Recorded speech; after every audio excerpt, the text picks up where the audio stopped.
Hey, what's up? Welcome to the stream. Happy Tuesday. Hope you're doing well. What's up, Froggy? Calm. I'm Ja. What up? Barnstormer, Connor, Caleb, Coolio, Arnesis, Pietro, NBA Clips, Andrew, Miguel, Grizz, Twisty, Eddie, Don. Grizz, you think we have a nice long setting up now? We swept PWL and PDL. I just made our way back above PDL. Yeah, I agree. Looks good. Looks good to me. And how did we end up yesterday? Well, put in that green candle finally. And if you recall the long I was in, where was my target? Target was 50% of this bearish daily candle. And that's pretty much where we turned around at. We did sweep above it eventually. But then that's held as resistance here in the overnight session. And yeah, that's what PDL, as Grizz mentioned. And got a few supply zones on the way back up. But if we got some strength, shouldn't be an issue. But I do have a 2-hour supply zone coming up first at around 540. 90-minute supply zone around 580. And then more supply zones into the 600s. Do you think we downtrend today because of Russia? I feel like we would have gotten a reaction already. But I don't know. Just trade what's in front of us. Not much else we can do. I don't want to speculate about that too much. I'd rather just see how we open, see how price action's looking, and carry on as usual. We are back above 500 now, and hopefully, I mean, should ideally get some pretty good price action today.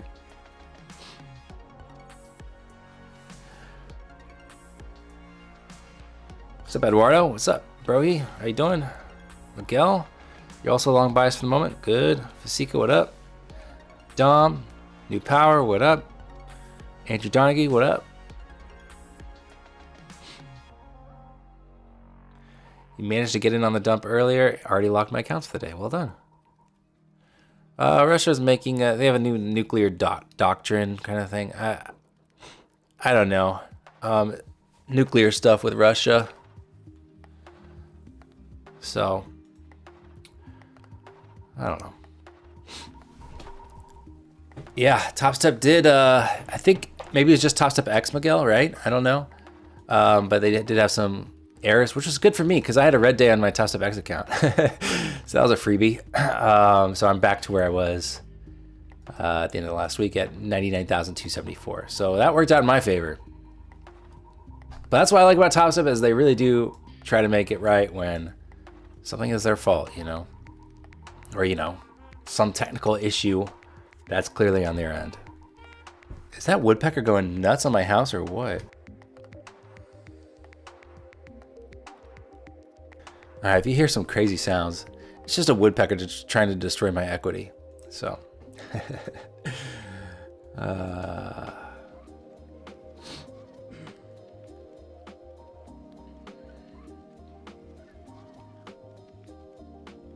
what's up, Griffin? What up, LC?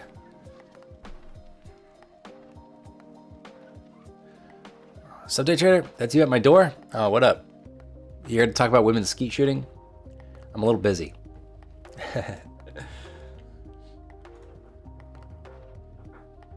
Alrighty. So, yeah, I would like to be in long. I would be interested to see if we do anything at the 2-hour supply zone. If we get a little pullback or something, I'd be interested in longing on from 499. I think that's a good spot to be long at. Well done. Jim, yeah, I'm interested probably in buying the dip, assuming everything looks good. I don't want to just blindly be bullish, but it does seem being mildly bullish is reasonable.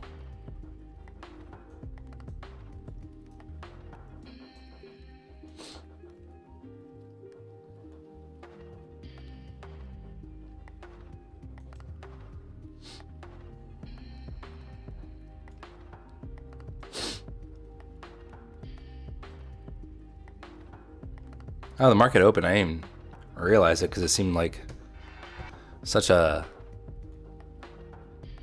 chill opening candle there. I didn't even. Usually I can see just a spike in volatility. Didn't even notice it. Let's have a great trading day, shall we?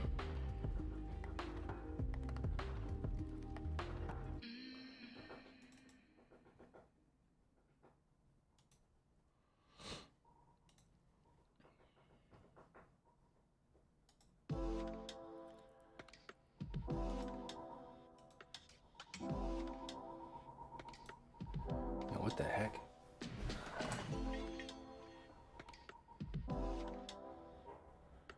I'm gonna try to scare this woodpecker away real quick.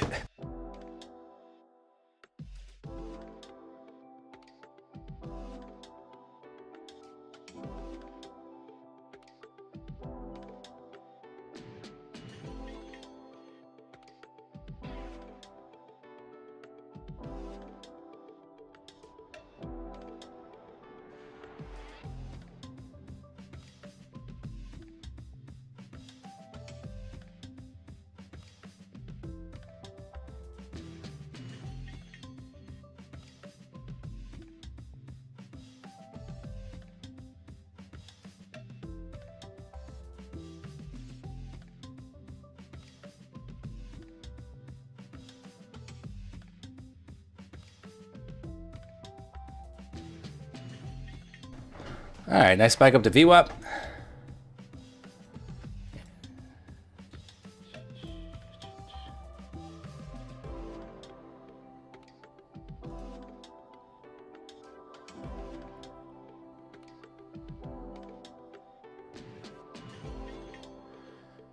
Oh, thanks, Parshov. It's just a long sleeve tee, but yeah. Repping the Topstep.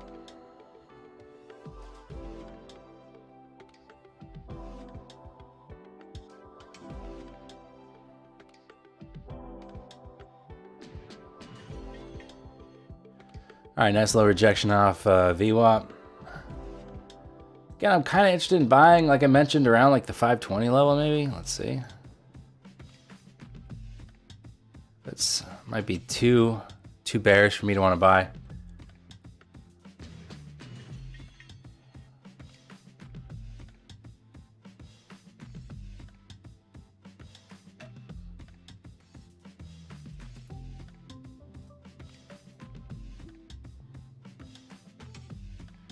Yeah, if you do watch the stream at 1.5x speed, you'll eventually see into the future and be able to take a risk-free trade. Yeah, I think that's just science, you know. I don't know why more people aren't doing that.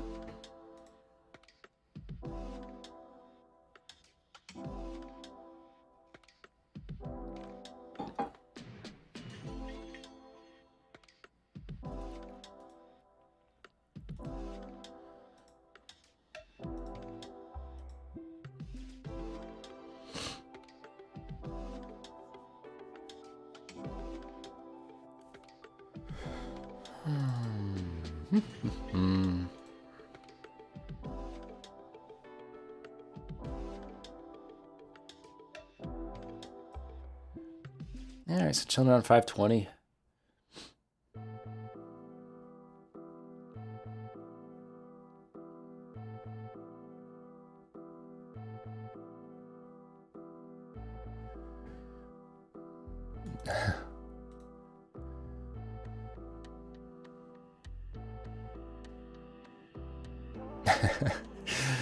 That's funny. Dom likes to watch the stream on a 5-minute delay so you know the outcome of my trades. Makes you feel like a pro. That's funny.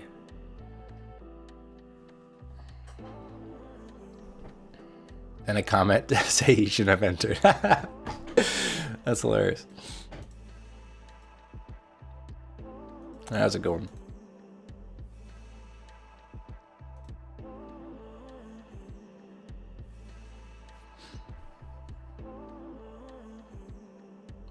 Crude oil, 85% are long on Topstep tilt. 85% long on crude oil. That's something.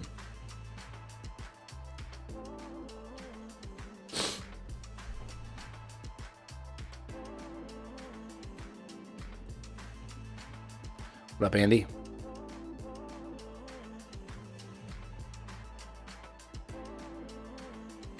Is my mic plugged in all the way? What do you mean? Does it sound weird?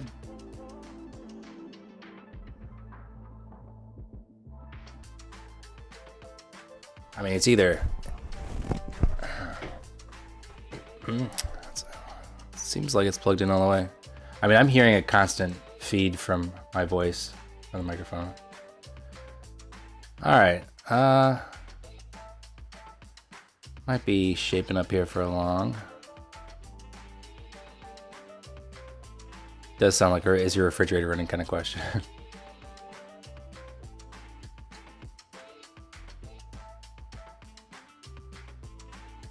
Yeah, maybe it's because you're watching at 2x speed, Chris.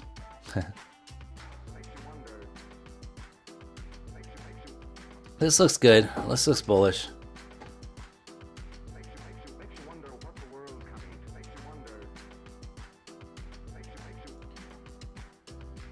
Oh, well done, Dom Dom.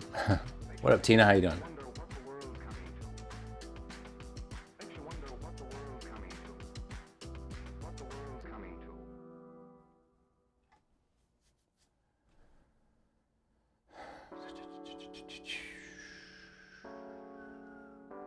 Alec? Olivier, what up?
I mean, I guess I should have bought the 520 pullback. I just didn't like the strength of the selling, but ended up working out all right.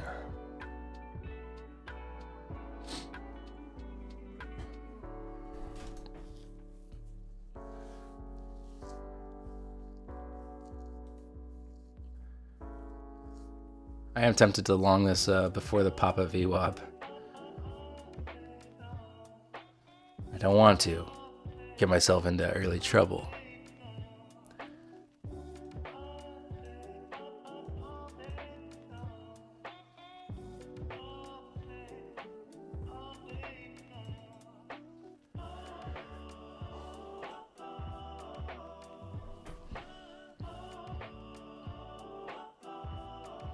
What would Joe do? He would add on strength. I don't know if he'd be long yet. He'd be long on at least a pop of these highs here.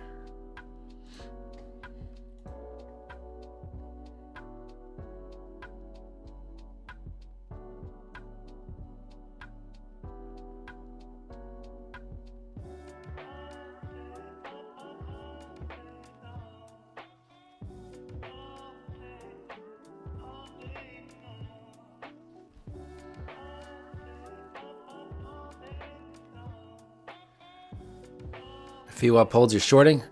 Makes sense. Makes sense. I'd rather stay on the bullish side, so to me it'd be easier to trade. So I hope we get the pop, and then I can just go long. But shorting a rejection here is that makes plenty of sense too. Double top under VWAP.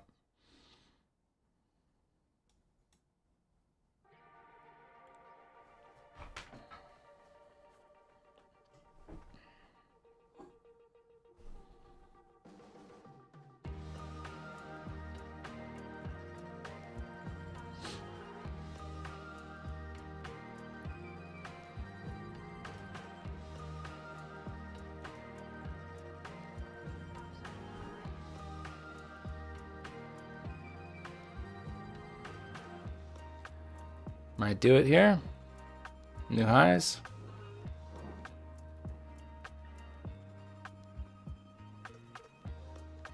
Alright, I'm gonna get long here. Still supply right overhead, but I'm not super concerned about it. The 2-hour zone didn't really do much.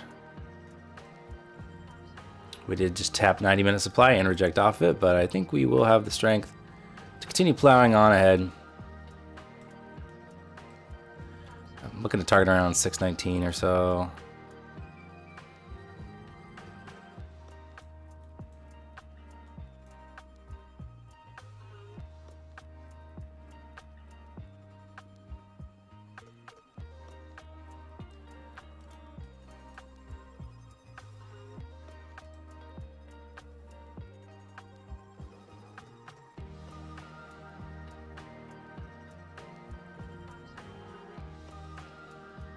Very nice.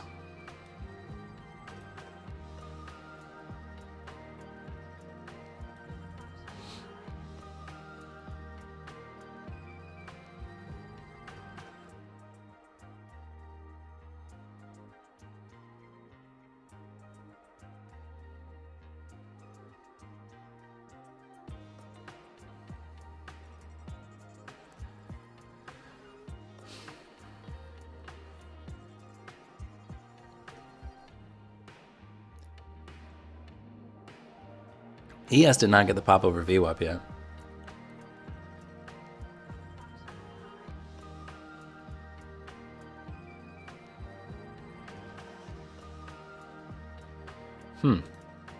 Maybe the 90-minute supply zone is giving me a little bit more trouble than I thought it would.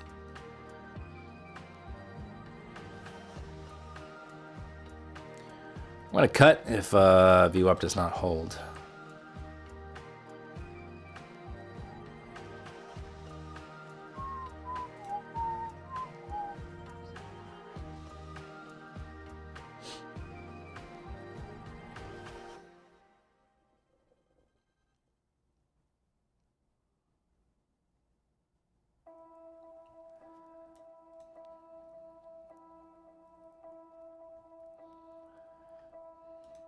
I feel like the ES chart's frozen.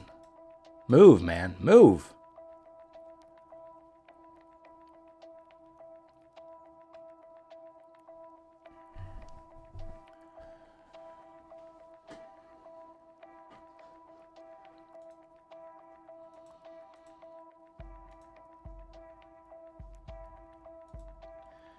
All right, that's better. I want a strong close here.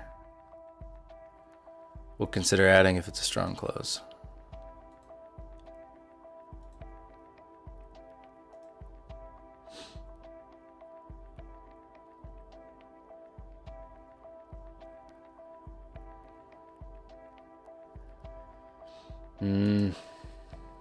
That's not strong.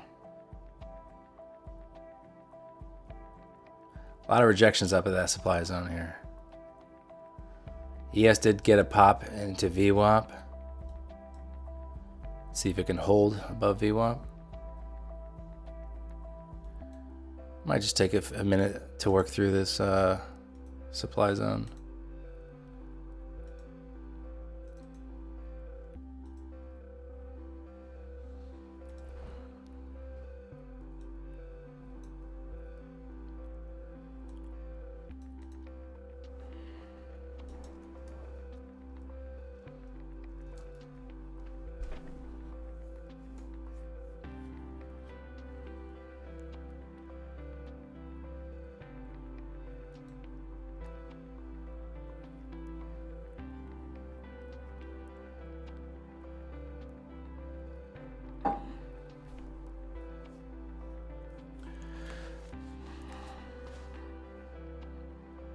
Really battling out here at 580. You know, if I would have just bought the pullback to 20s like I mentioned, this is a great place to take profit, you know. Instead, now I'm sitting in this consolidation at supply, hoping that we have enough strength to break it.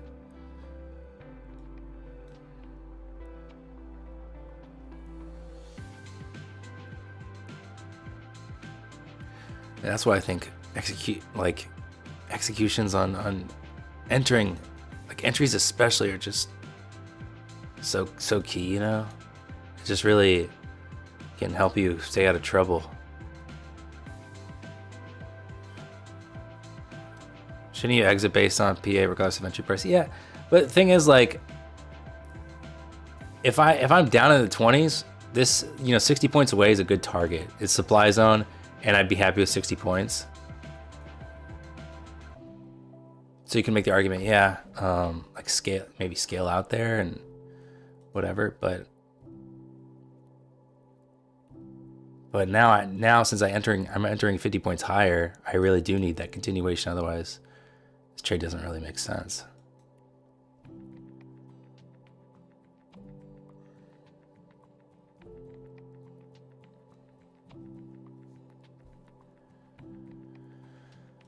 Okay, alrighty. Struggling here.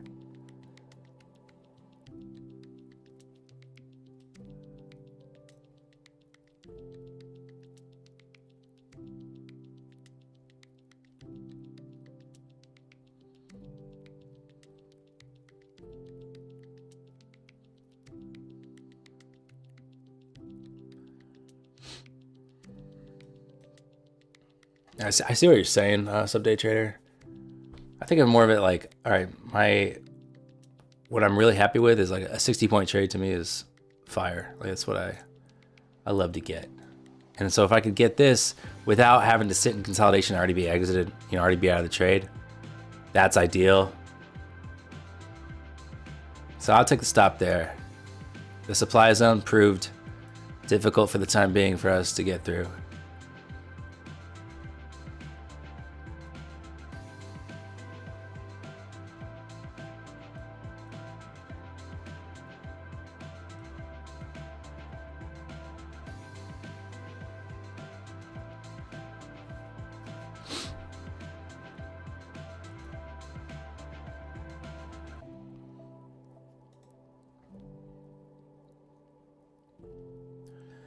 If we reject VWAP here, I'm going to try the short side.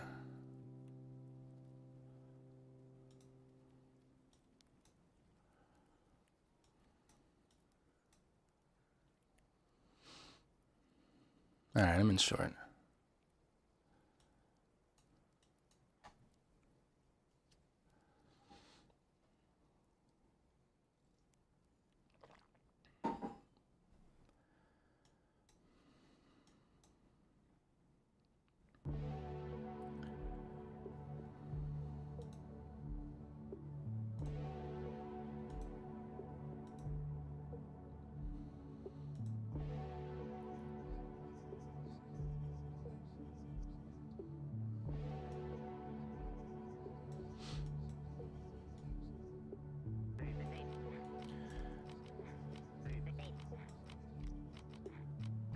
All right. Okay, stopped out. Excuse me. I think the issue here is I think we just had a trend line tap. It did break the trend line. All right. A little choppy here.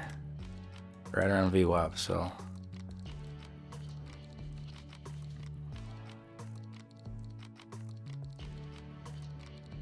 What's up, Manifest? How you doing? Take it slower. It's only 20 minutes since open. I mean, I've taken 2 trades.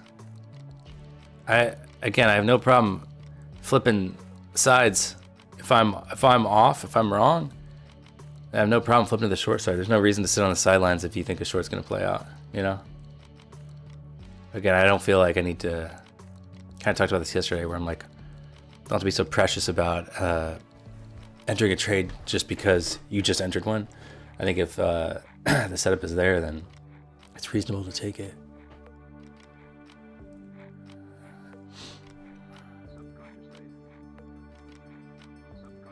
No, I seriously, I don't need the advice. I appreciate it, but I feel okay about like wanting to short here. To me, is completely reasonable. I'm going to do it again.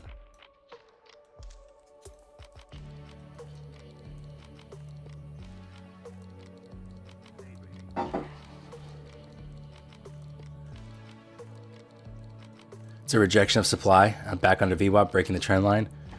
plenty of reasons to short. It's not just because my long didn't work out that I'm shorting, you know.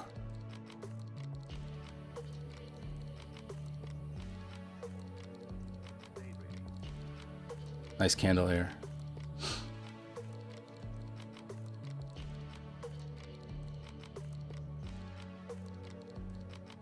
All right, what do I like? Probably 500 for an exit.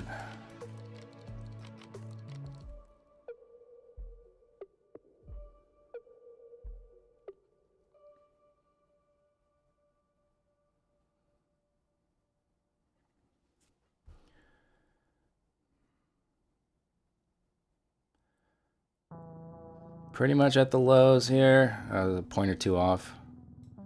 I'll take that off there for a little bag. See, I could sit on the sidelines and be like, oh, 2 stop outs. Oh my gosh. But again, this a short move looked good. So as long as I'm feeling good about it, I don't see a problem taking the trade.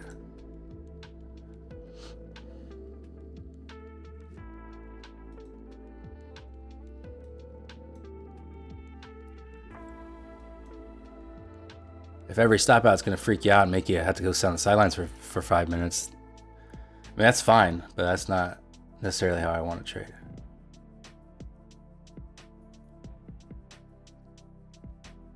Back up to VWAP now.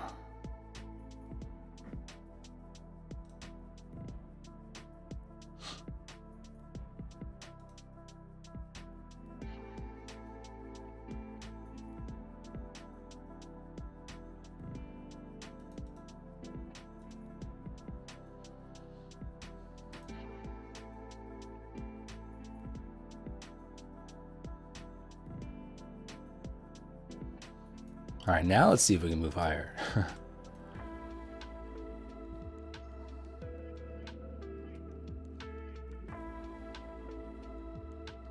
What's up, Jason? How you doing?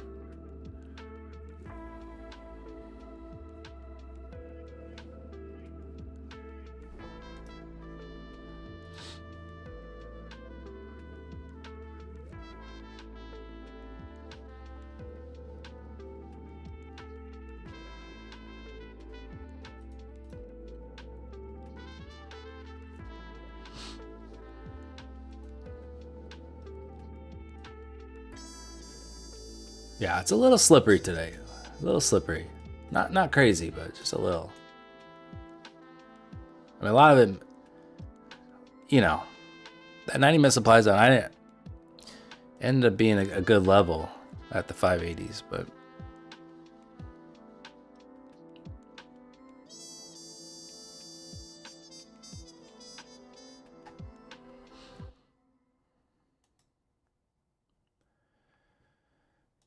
so another test of this this trend line here from the other side.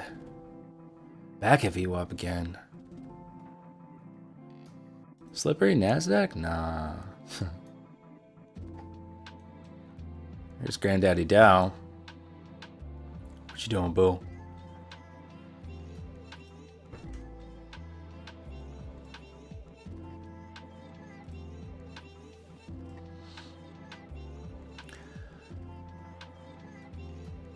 I still like the long side in general. ES is kind of dicey.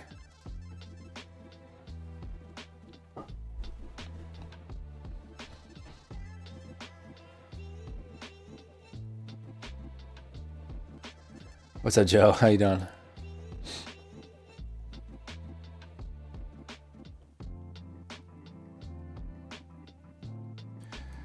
Maybe revisit these lows one more time. Maybe a little sweep under 500. I don't know. Let's see.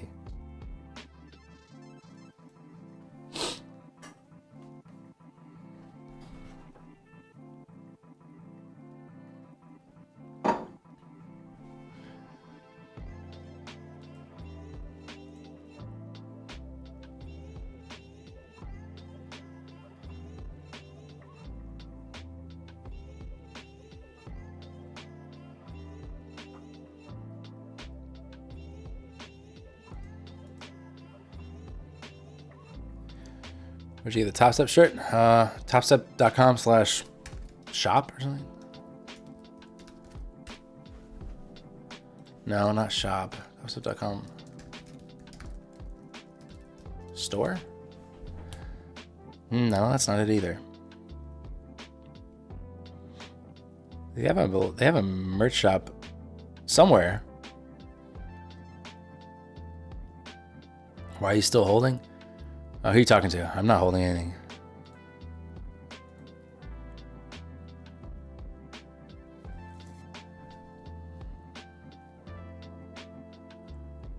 I would like to get long. Would consider around 500.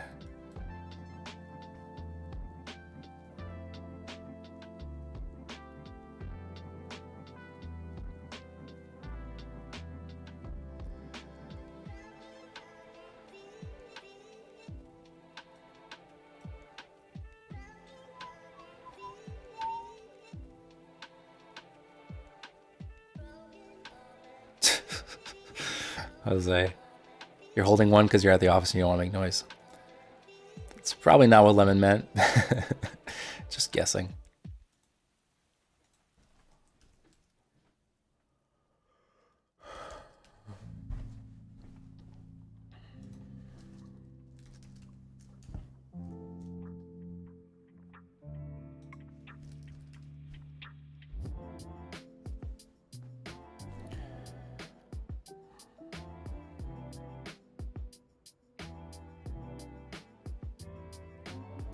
Still looking, let's see the short side play out. Or sorry, long side.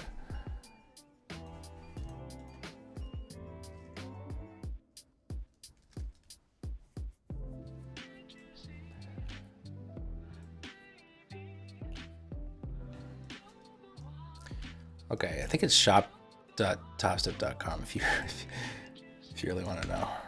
Yeah. That's a Topstep store.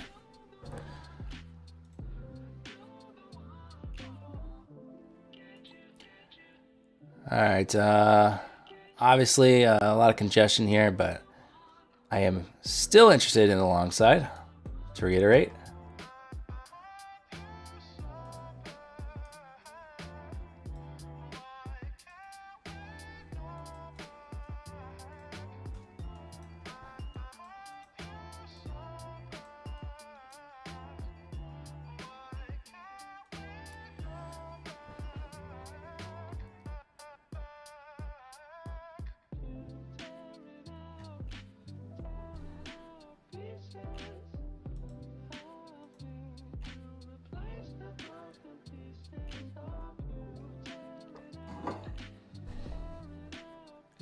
Joe, you looking for more bars closing at the top of their range? Sounds good. For news, I only have... We already had morning news and that's it.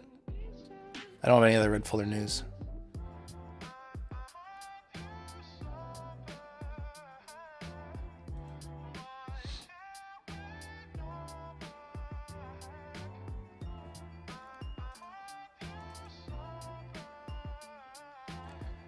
IMTR, I change my strat all the time, yeah. It really is, I think, to the detriment of the trader to strategy hop, you know? No strat, I don't think there's any just... Some strategies are more complicated than they need to be, or more complicated than is good for a beginner, but like in general, I don't think there's a strategy that's just gonna be like, oh, trading's easy now, you know? I think it's always just gonna be challenging. So...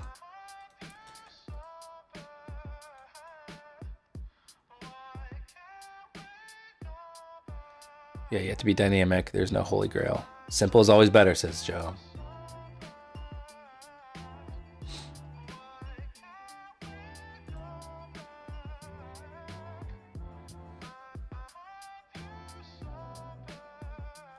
ES is looking a little... I don't know. A little dumpy, maybe.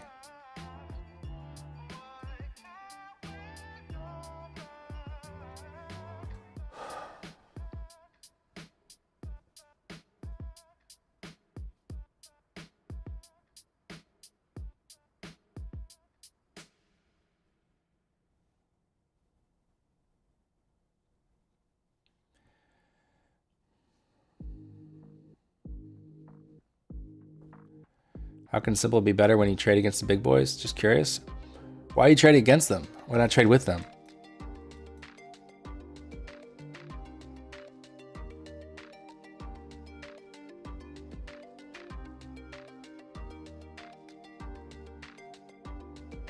It's not about outsmarting them. You're not going to do that. It's about catching a little ride on their coattails.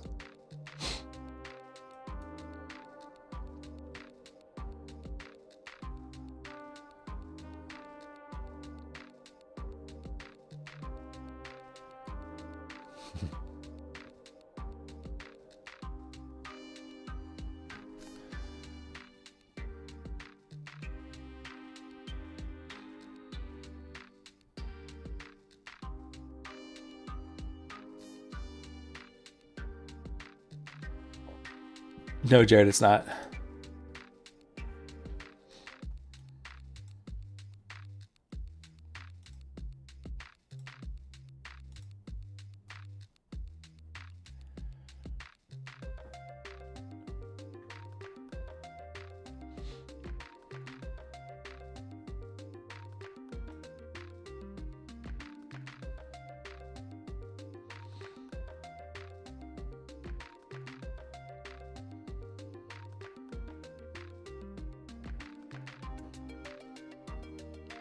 Carmine was short. He just exited a short for break even, but he made a bag on the long side pre-market and then a shorted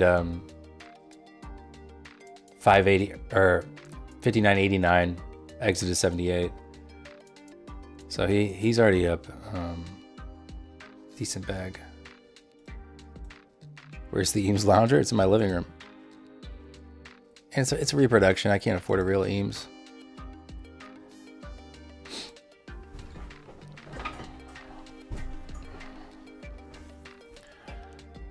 All right. I mean, this is kind of nasty. What's Dow look like? Dow's not really any prettier.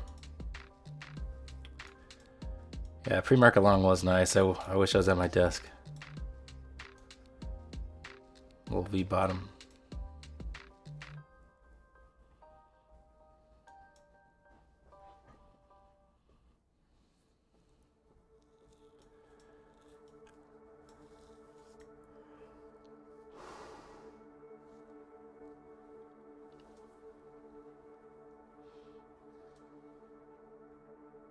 Look at these freaking candles, man.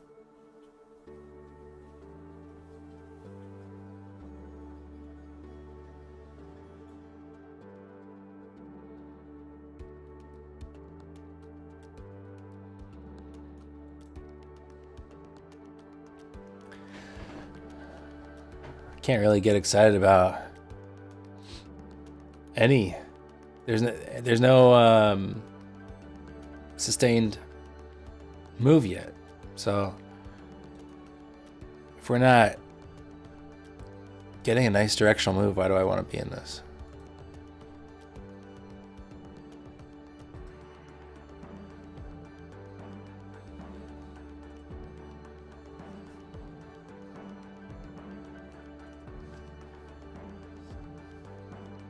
I don't like to trade the market open.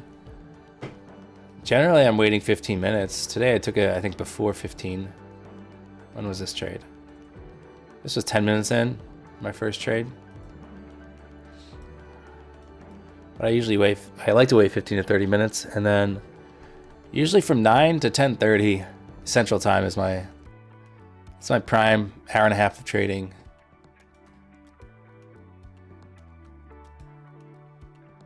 And my stats go down outside of that window.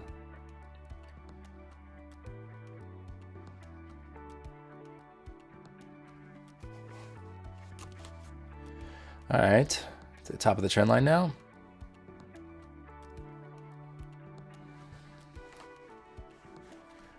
Sakura, you passed your first combine and you're on your third green day. Wow, well done.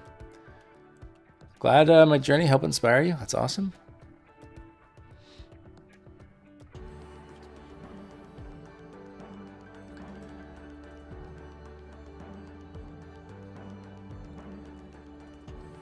Well, that's not looking great. Another rejection at VWAP for ES. Shorting here is not the worst idea in the world.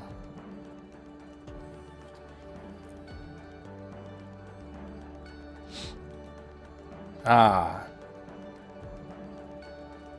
Okay, I'm filled short here. Let's see if we get a push. It's a little slippery, so I gotta be careful.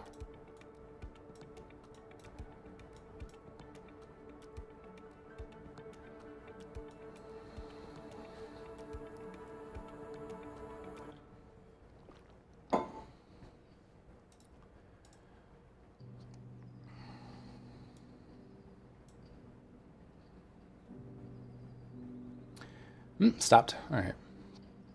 Slippery, like I said. Pretty slippery. Back up to the trend line again. Can we pop it? Hold above VWAP. That's what we all want to know.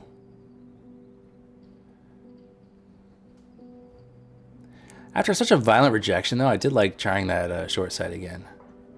I mean, that's why I hopped in there. That was pretty good rejection. Nice VWAP tap on ES. That yeah. What happened with Topstep yesterday? I don't know. But at least on Topstep X, since there's some issues, if you had a red day, they I think put you back to where you were the day before. Can we pop this?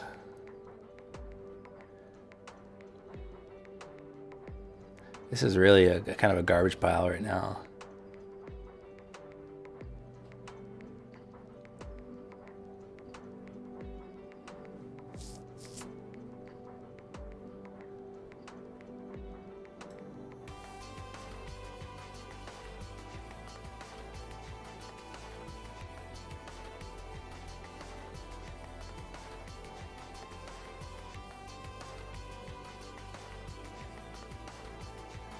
All right, let's get some continuation.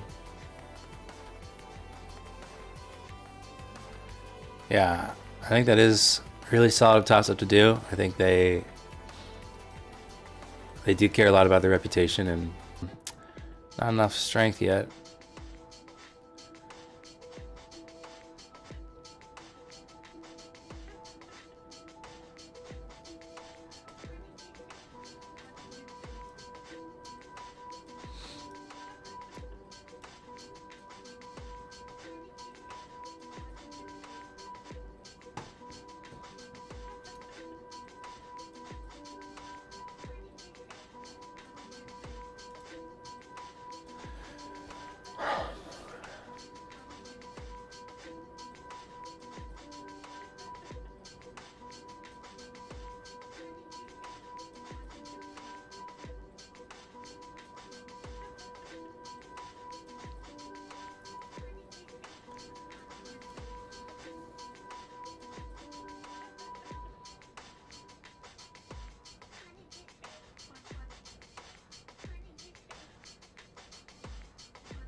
Yeah, I don't think Topstep was shut down anytime soon. There's gonna be growing pains as the industry kind of exploded the last, year or so.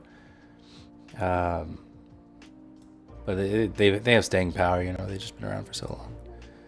They have like the infrastructure in place, I think, as a company to be able to handle that. All right, I'm gonna go long here.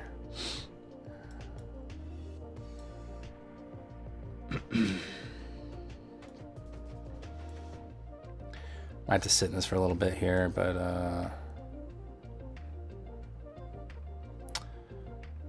well.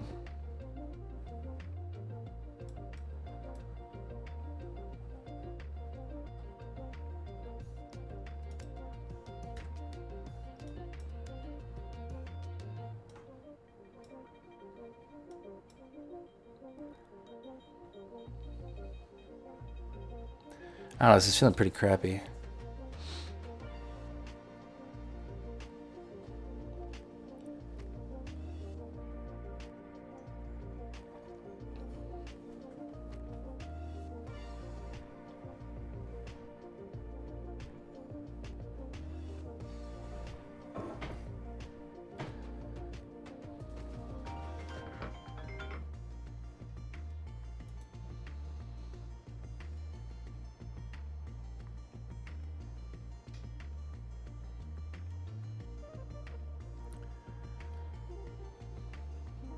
Yeah, it's not the best long.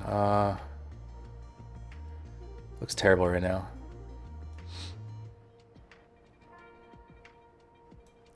Not a good trade.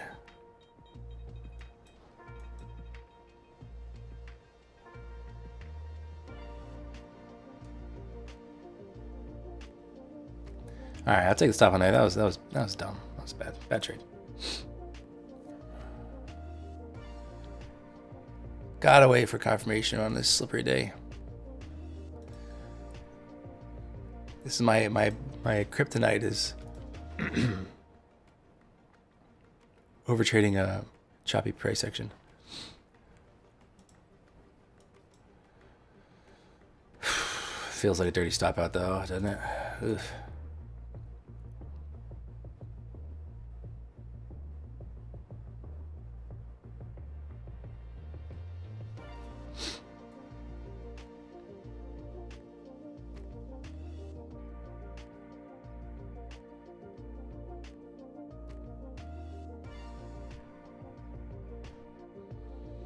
Let the earnings come out? What earnings?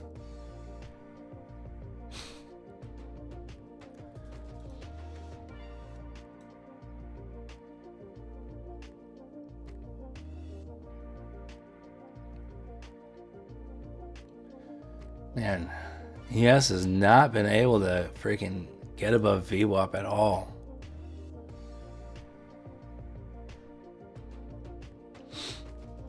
We're talking about NVIDIA? Because what you want me to not trade today is what you're saying?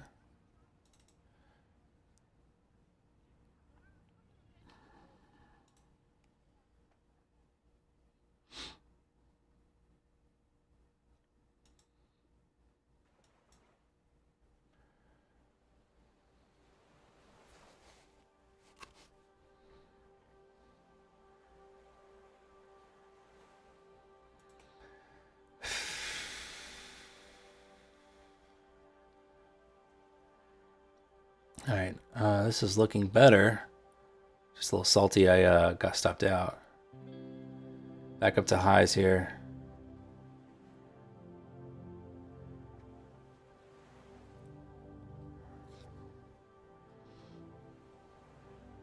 Another rejection though, at the 80s.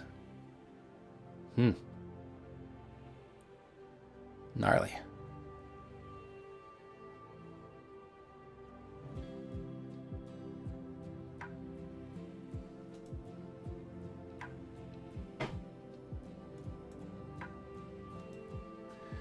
No one wanted to see that. Everyone just wants a nice, clean, directional move. Please just give it to me. Not giving it to you.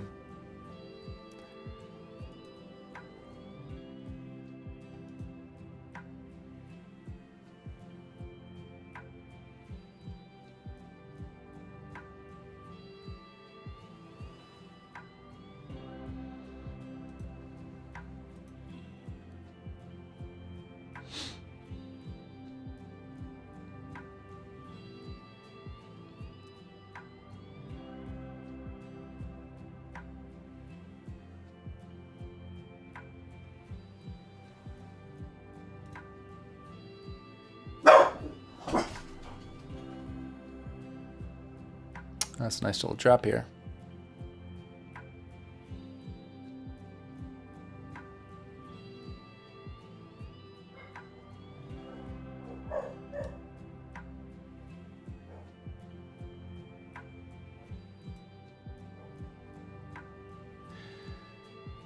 That's my dog barking.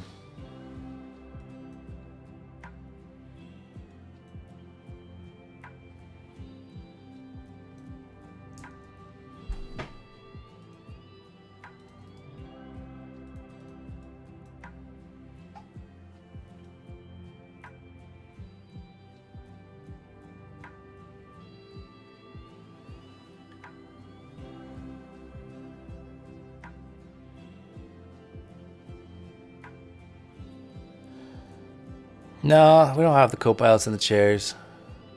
Chester was on the couch in front of me, and then he jumped off and went to go yell out the front window. Alright.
Say the 15 minutes still looks relatively bullish.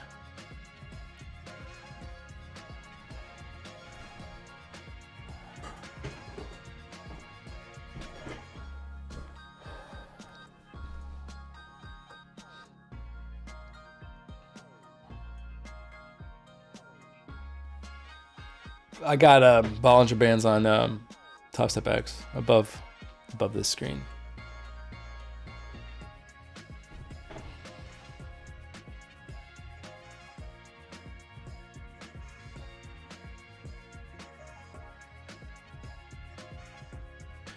Momentous Bands is going to be my new paid indicator.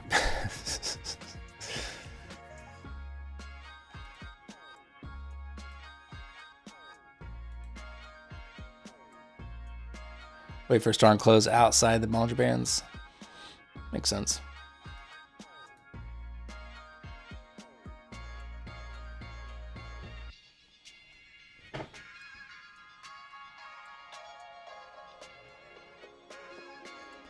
Thinking of buying Trade Zell for Black Friday. Any thoughts?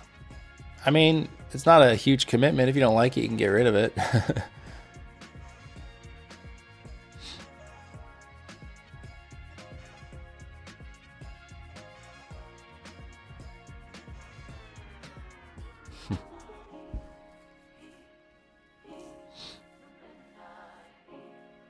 Another shot here. Let's see.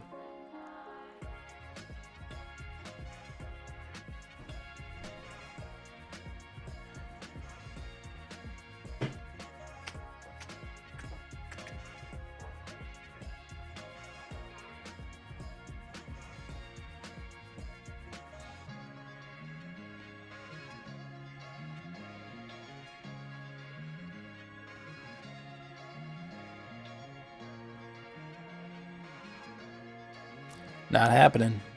Not yet, anyway.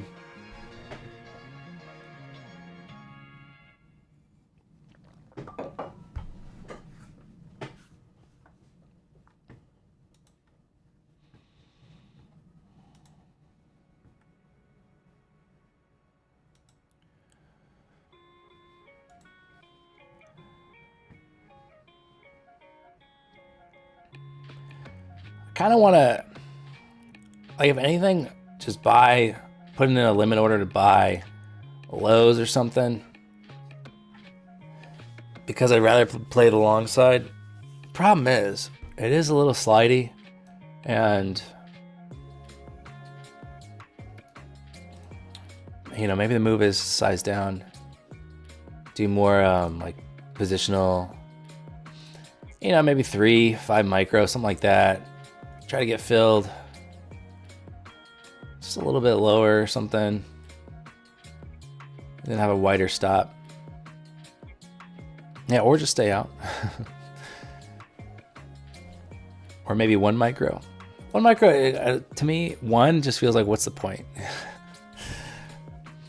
When I got to make $9,000, 1 micro just feels like, I feel like it's got to be at least 2 to feel like anything.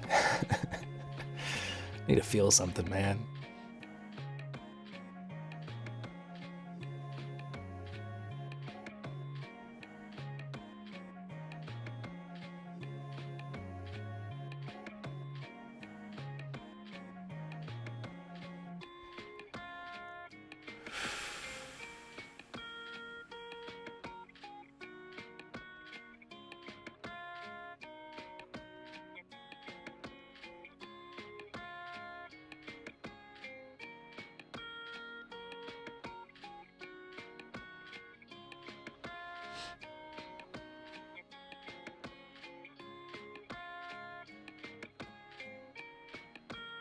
You got hurt when you went in with 3 micros? Well, I don't think I'd have a big enough stop loss to hurt me. Even if it was the low of day, even if it was 500, I don't think it'd be that painful.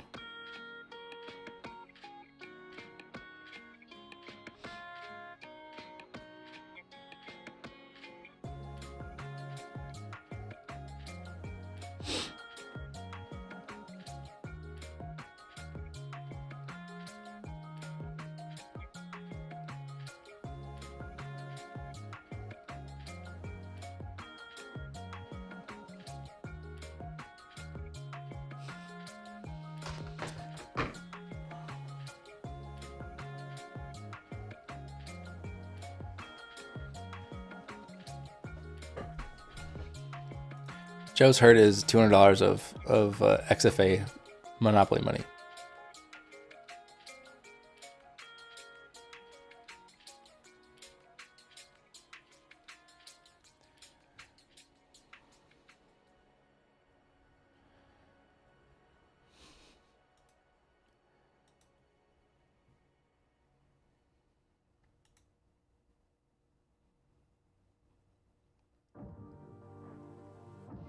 All right, add these trend lines here.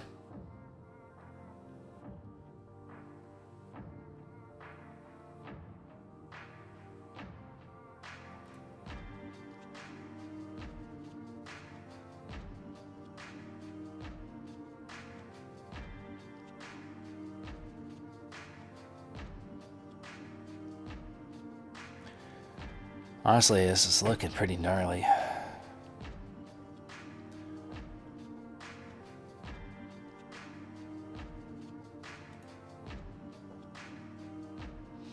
That was a perfect tap of the trend line.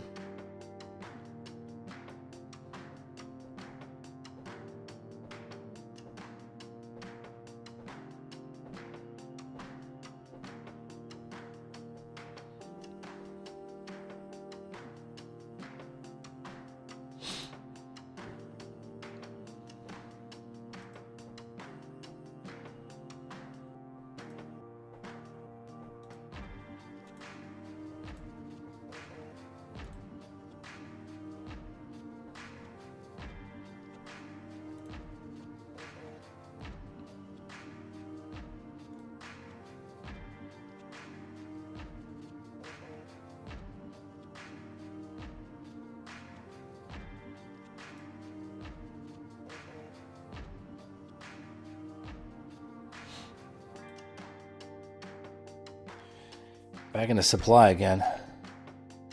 Honestly, I'm tempted to short it, but we keep putting in higher lows, so it's not like we're returning to this nice bottom of a range every time where there's enough meat on the bone, which is why I'd prefer longing somewhere as opposed to shorting. But it is a cheap short, Griffin. You're right. It's just ES finally closed above VWAP.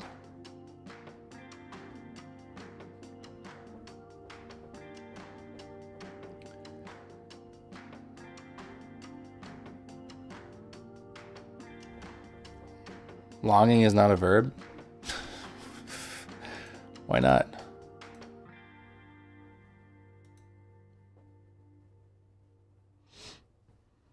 Is there any confusion saying longing?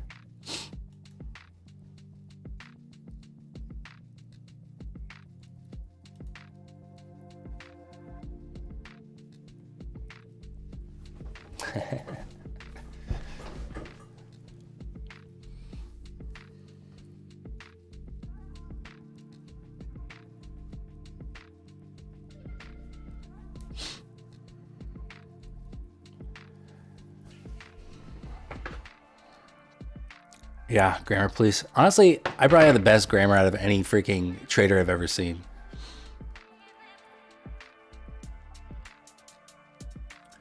I'm just trying to long some momentous, man.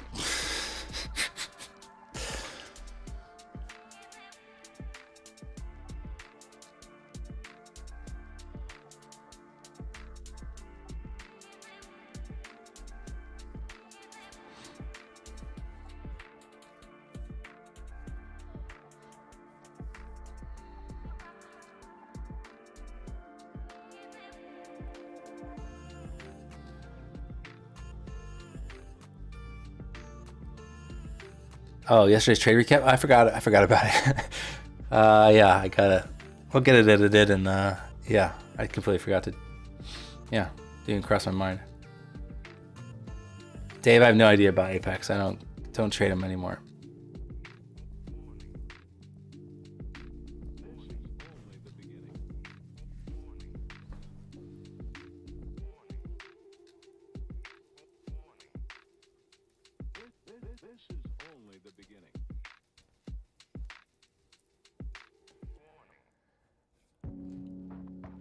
Yes. Sitting on top of VWAP now. Maybe we get a boost out of here. I don't know. I'm a little tempted for this. I'm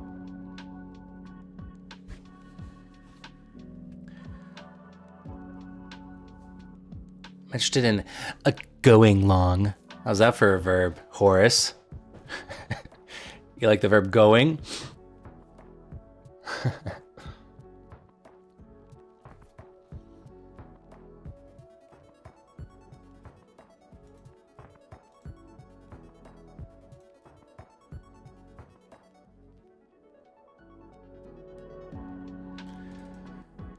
You know, Horace Grant once called me on the phone.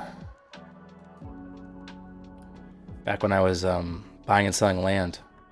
There we go, nice pop. Hopefully it's not a fake out.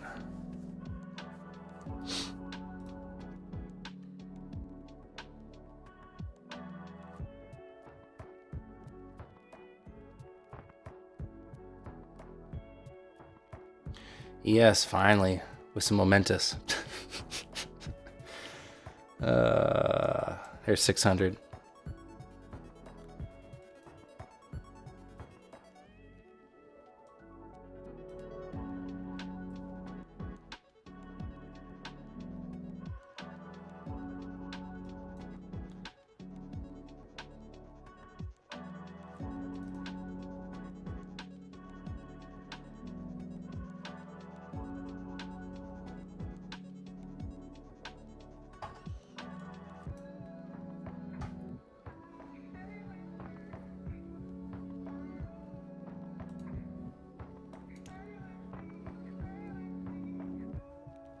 It was a cheap short. Yeah. That's why I wanted to just stay on the long side of the chop, you know? Because the breakout to the upside seemed most likely.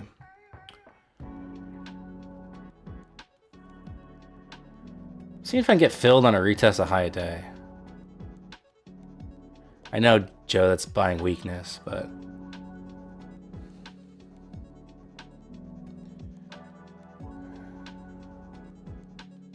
Okay, filled long here.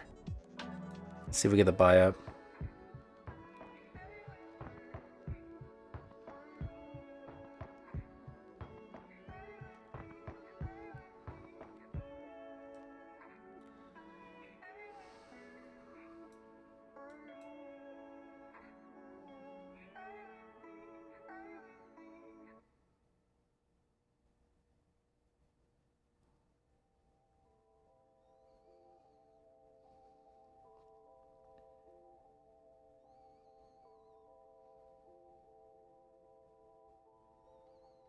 Let me show you something.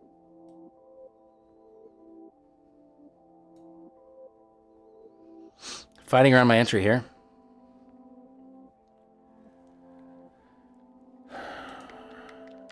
Yeah, that is, I guess that was the gap fill, wasn't on Q's. SPY still got a way to go.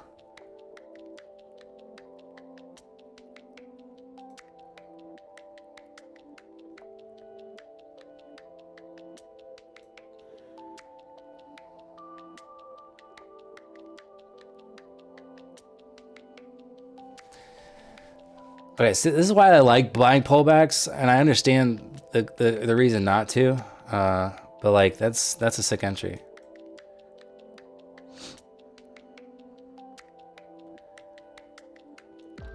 I don't really want it to chop back down there, so I'll cover to break even, but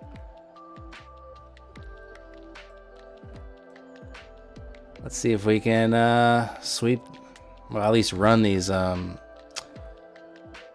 this double top in overnight.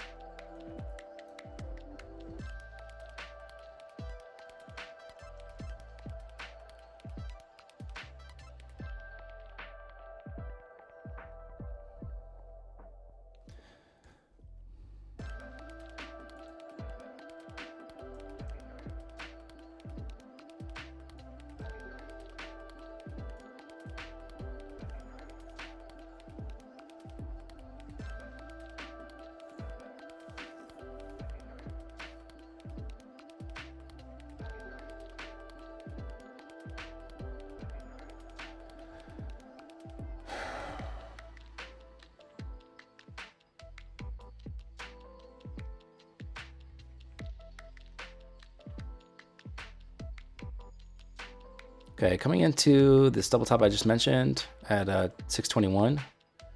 See if we can push that. Rip right through it.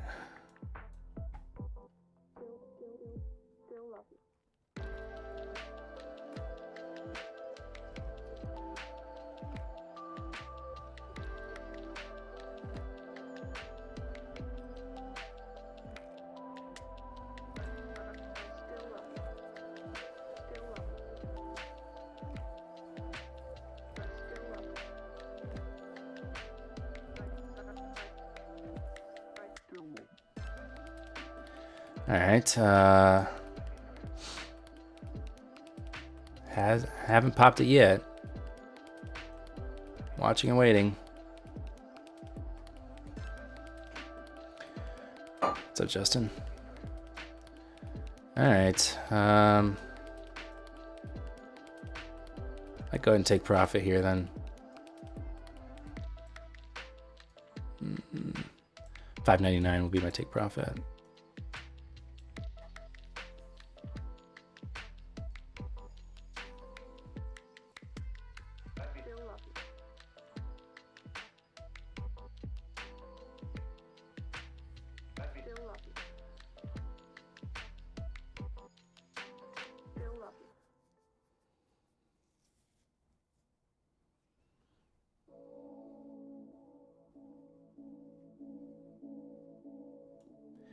All right, still in this.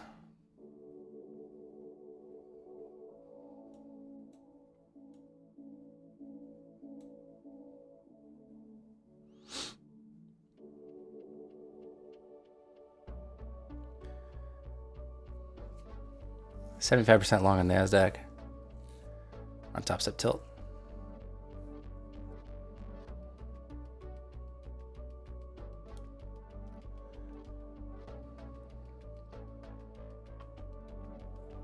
All right, bro. See you later.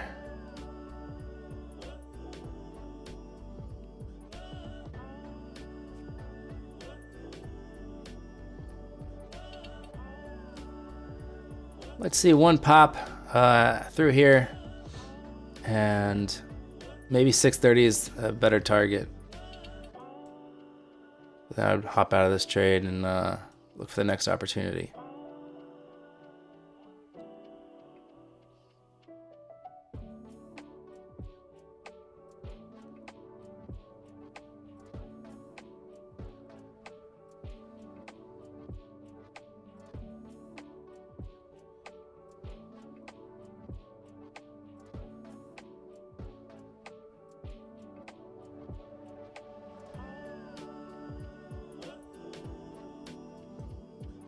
Let's go, push, push, push.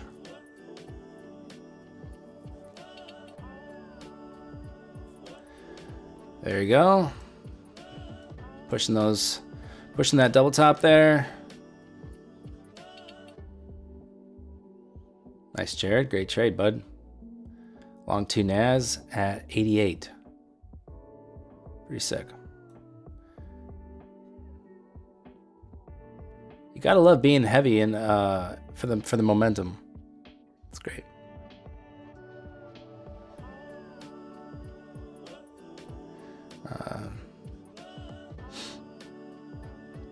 Yeah, when I'm down $1,000, so Joe, I can't add minis. You know, I'm in one mini. I can't add. It would cause me to mismanage the trade. Looking for an exit at 37. This 30 might be a good exit. It's the close price from yesterday. I think SPY's filled the gap, or no, it's very close to filling the gap. So kind of looking to exit right around where the SPY gap fill would be.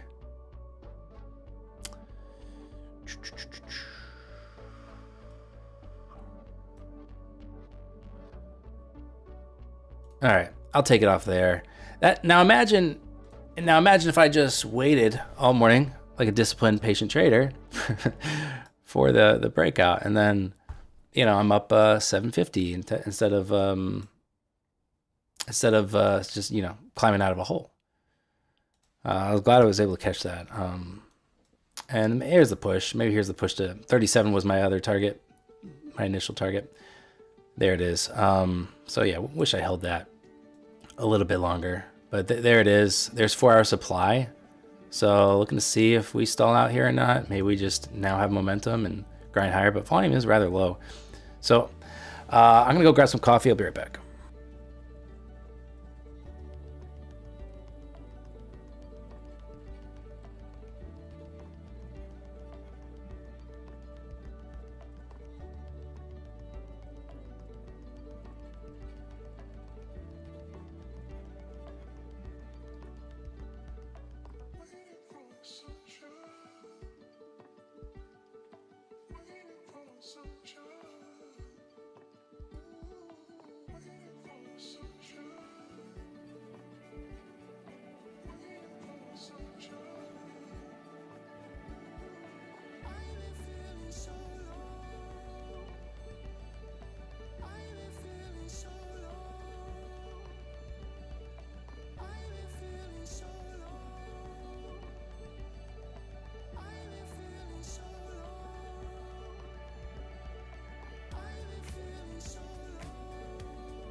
All right, I'm back.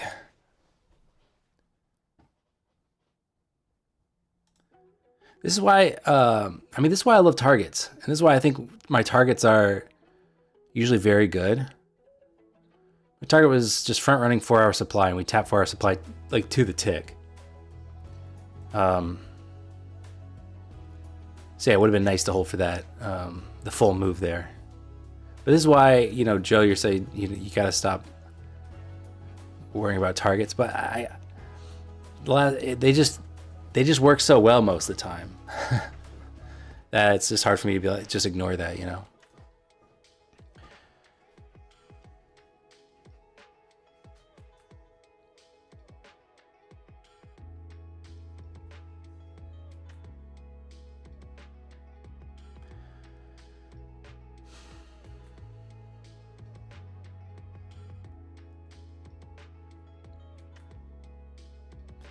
See that when it works, but if I had run another 100 points, you'd be saying different. I don't know. I don't think I'd be saying different. I mean, yeah, I'd be like, I kind of wish I would have stayed in that. But also, if you have a plan and you follow it, then how are you going to ever be mad at yourself? You're never going to catch the full move. So if you have a plan and your levels hit, then how are you going to be upset?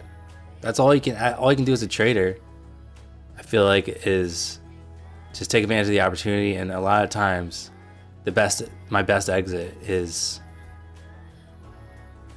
works out pretty well.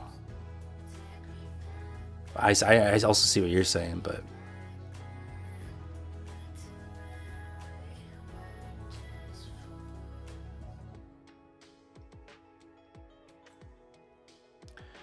alrighty. Yeah, VIX moving lower. Yeah. Let's see now. I wouldn't be surprised if we kind of roll over a bit, but let's see. Maybe we just grind higher. I don't know.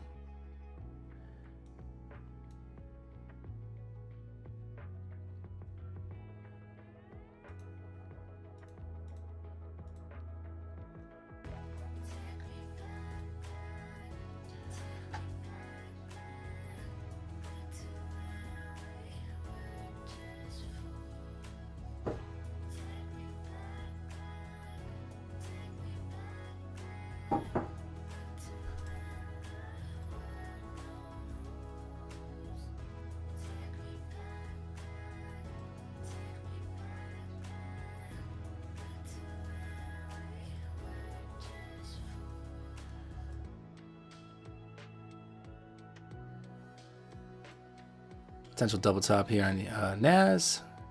ES did put new highs into up to the pivot point.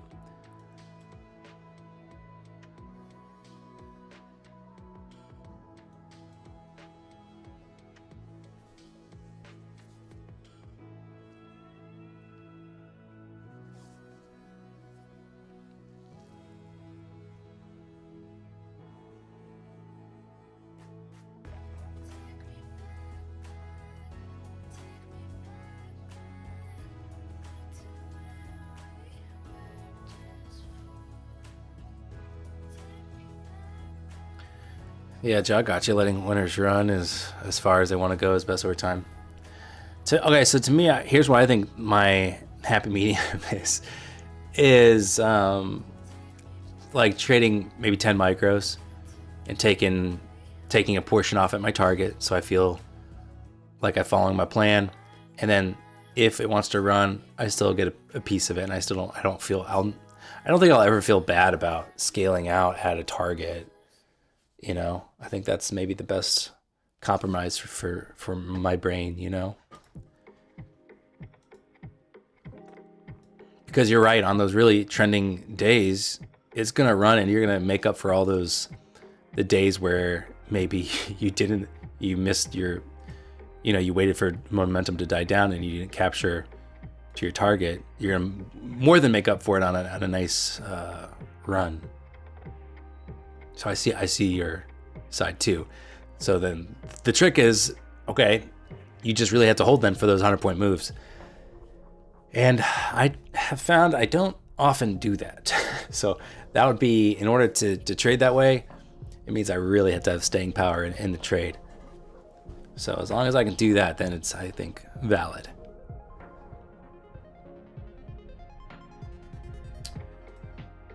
All right.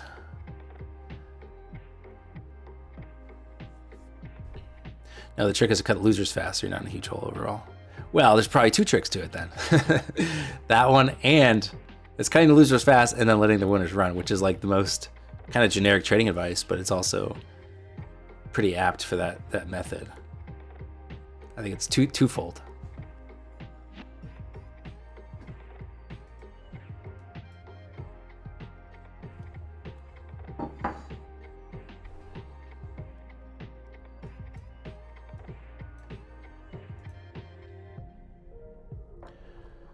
How are Pete's signals going? So the one yesterday was really good. This morning, on the 1 minute here on Qs, there's a buy here, and obviously we had a lot of chop. So eventually played out. We haven't gotten an exit signal yet from that one. So generally, the late in the day signals don't really pay attention to. I'm usually not even at my desk. But so far, I mean, look at this one. Buy here. This was, I think, was this yesterday? Yeah, this was the yesterday one. That was like an all-day trade. No, sorry. I'm not familiar with these vertical lines that well. This was a very nice trade. Another buy and then another exit. Sell. That would be like a break-even trade probably. Or something you avoid altogether.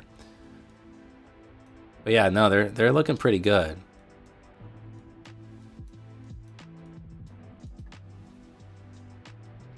So we'll see.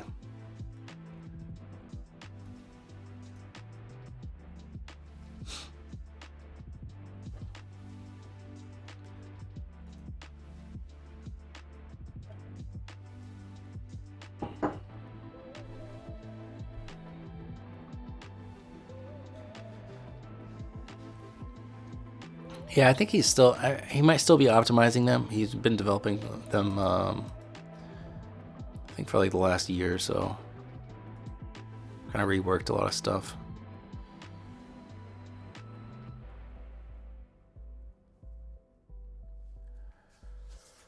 All right, consolidating here. I wouldn't be surprised to see another spike up.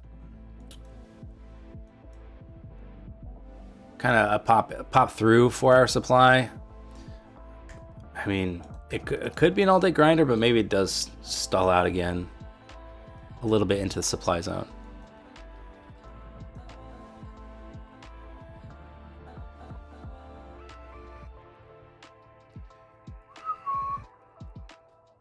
I'm a little tempted to long it, but I mean, man, it feels dicey. There's a pop. Quick pop. A little bit further into the 4-hour zone here. I think a nice strong rejection here would be kind of interesting for the short side.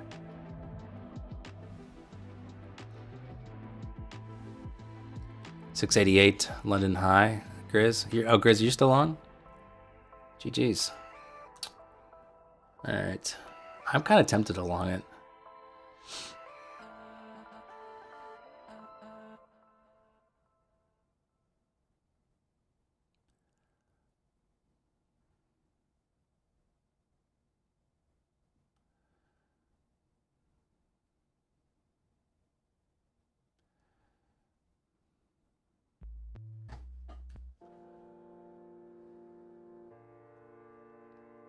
Was Topstep trying to short it? Gotta wait for some sort of something. Some sort of confirmation short. I don't think I saw anything enough. Nice rejection at 4-hour supply, right? Held the pivot, and then we consolidate, which looks pretty bullish, right at high of day. So pop higher made a lot of sense. I would not short yet. What do I know? I'm just a bozo.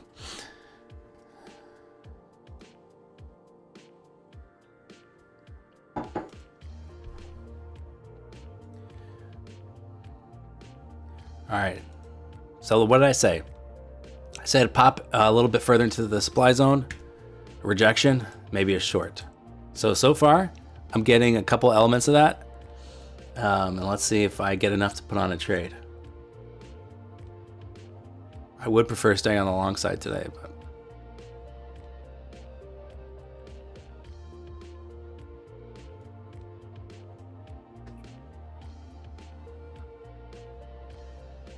You're doing what I do sometimes and want to re-enter, and then it goes against you. Yeah, no, Kevin, I understand that. I think the solution that I realized, or that I felt better about, which I was doing maybe a month ago, was sizing down when I still want a piece of the move, but I want to protect profit.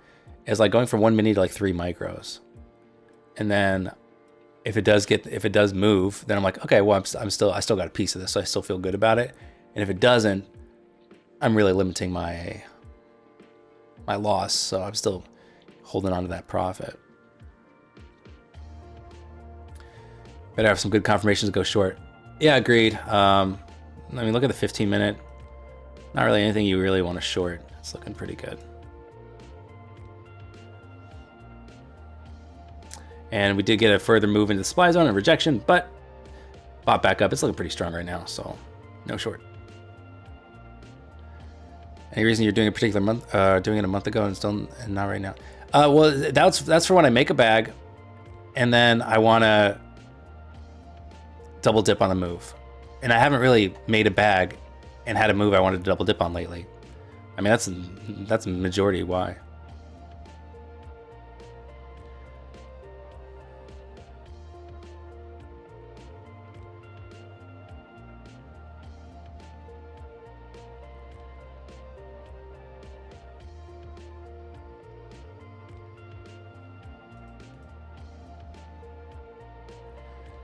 All right, buyers are still looking good. Lawrence, it was a slow day. It's starting to shape up now. It's looking a lot better. We just had to get through that chop first.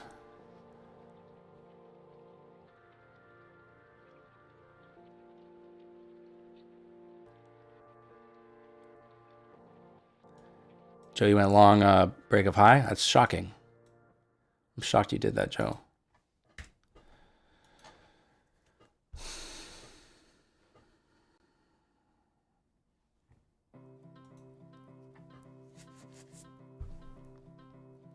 Pass an eval and bagged a 50-point trade from my PAs. Wow, well done, the natural. Sick. Gotta love 50-point trade. Yeah, insert mandatory. This PA is not tradable comments.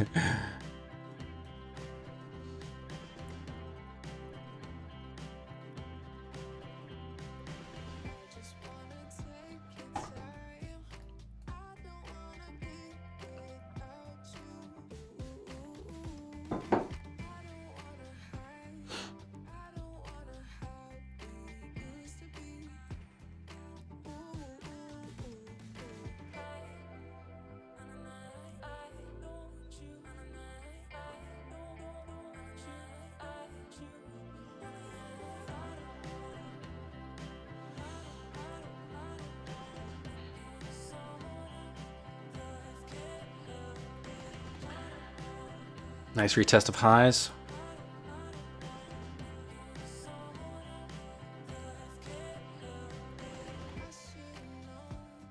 My longest hold trade. What's the trade I've held the longest? Well, point wise, it's about 400 points.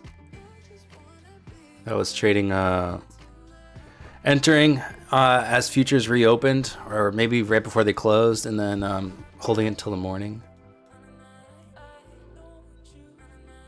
And it was just a ripper of a overnight session.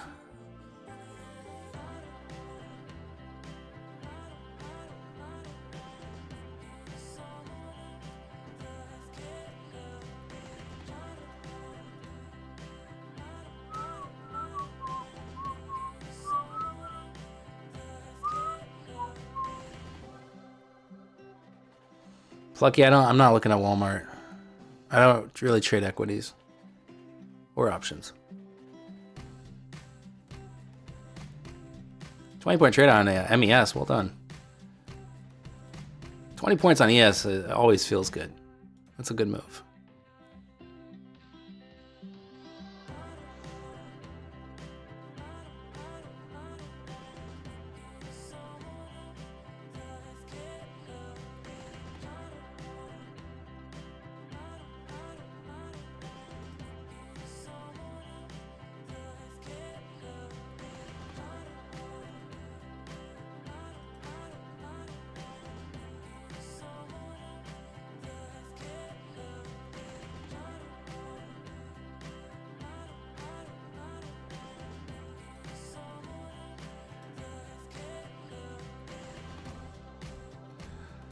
I'd like to see us pull back a little bit here.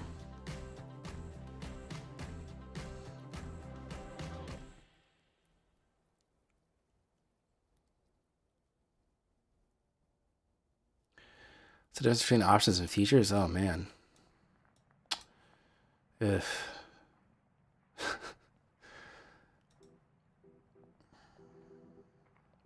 There's some similarities, but the major difference, what is the major? I mean, there's a few major differences. Options pricing has the Greeks, has delta, gamma, theta, vega, and all of that determines how an options contract is priced. Futures does not have the Greeks determining its price, right? The price on the chart, on the price axis, that's the price of the futures contract. And there's leverage built into it in that where with options, it's a contract to buy 100 shares at a later date, or sell 100 shares, whatever. And with futures, it's built-in leverage. And you're not going to exercise a futures contract. You're trading it until a take profit or stop loss is hit. Because there's built-in leverage, there's margin requirements from the broker, which require you to have a certain amount in your account in order to take a position. It's such a huge topic. Like NBA Clip said, it's a whole day of research. There's so much that goes into it. I don't even know where to start. Am I trading the PM session as well? Probably not. Thanks, Jared. Yeah, that was a good one. Toronto trader 3K dub today. Nice. Off previous week low. Yeah, well done. Sick. You stick to options? All right. I mean, futures is honestly simpler Options is more complex in my opinion, and it's easier to manage risk with futures because you don't really have, because the pricing of options can fluctuate pretty quickly, and you can't really use hard stop losses with options. It can be harder to manage risk. So even if you want to get out at a certain point, it can move fast and you could not get out where you want to get out, and you can take a bigger loss than you anticipate. Whereas with futures, you can have brackets and you can have very set risk. So it's pretty nice in a lot of ways. I used to be an options trader, and I made this jump over to futures.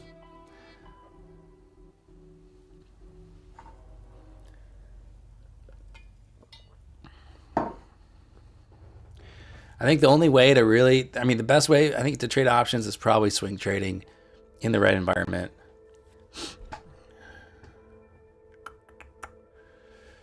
Like if you did leaps in like a retirement account. I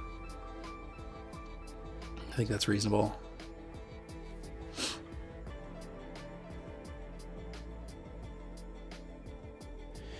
Yeah, Jason, I've considered now doing some more equities or options. Now that I've really spent a long time with futures, and I think being able to read,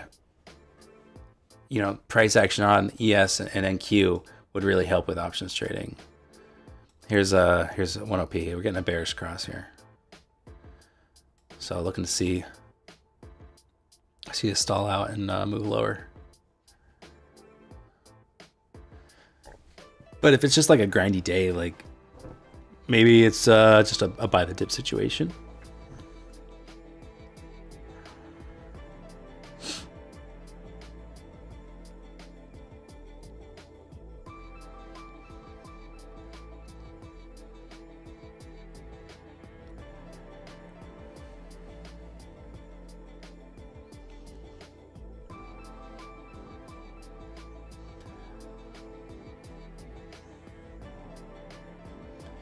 It just depends. Like Jason, like if you're scalping Tesla options off the open, that's wild. And I've done that. I used to do that. Like I used to trade Tesla every single day, and it was crazy. And it was a little bit harder to manage risk. It was like, it could be 10-second trades, 5-second trades. It could get a little bit wild. But yeah, options can be very chill too. What's up, Chester? What's up, buddy? Hi. What's on my lap? What's on my lap? Come here.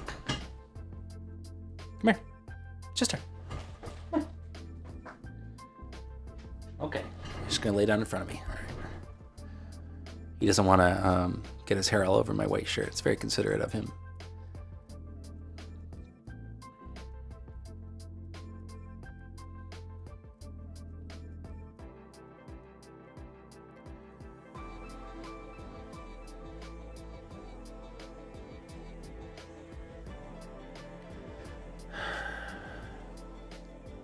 So next area of interest is to our supply. And I have that at 69.5, 70-ish.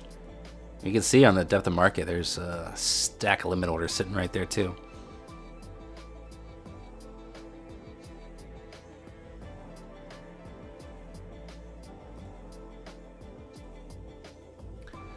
What, Joe, you don't think there's profitable options traders?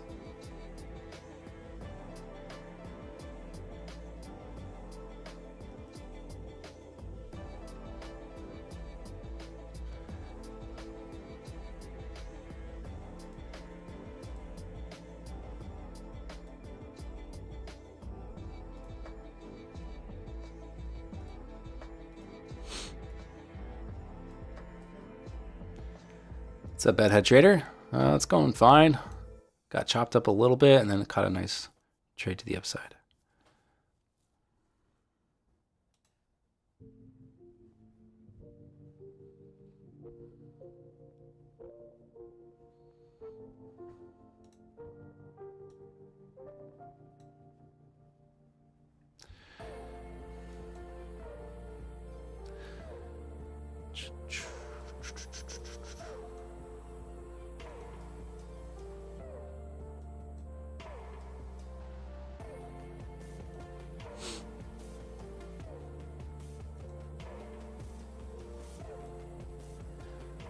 Well, this has the feeling of just a grind higher kind of a day.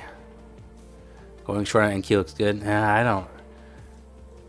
Obviously, a lot of people, including me, want to catch a reversal, right? Because your risk is limited. There's a lot of downside structurally, maybe, but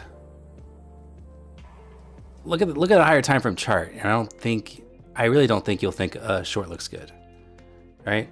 15-minute, pretty strong.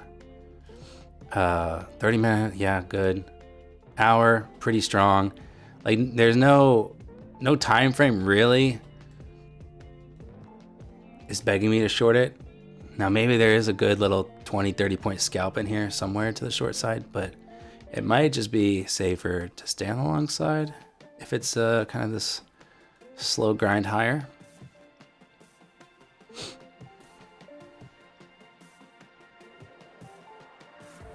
Par shot, I think I'm just gonna stay here for Thanksgiving. Stay at my house.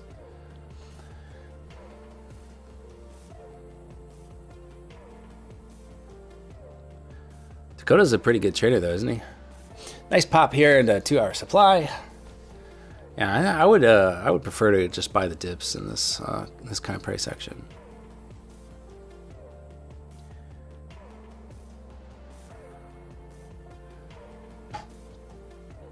Joe, you've been adding? I'm shocked. Shocked to tell you.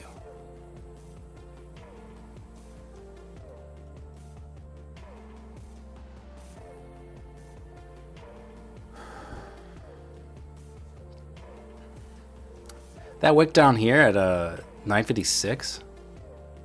Nice test of the close price. Nice buy up. Yeah, he's up over 300K this year. Yeah, I mean, if you're up over 300K on the year, and it's not going to be a big surprise to have a red day that seems large overall to people who make 20K maybe a year.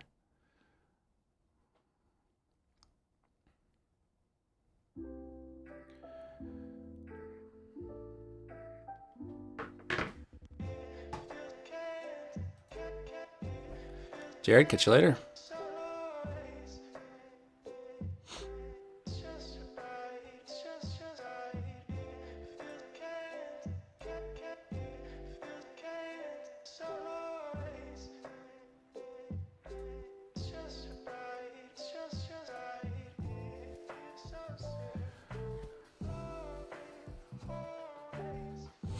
Dang, Evan, that is crazy.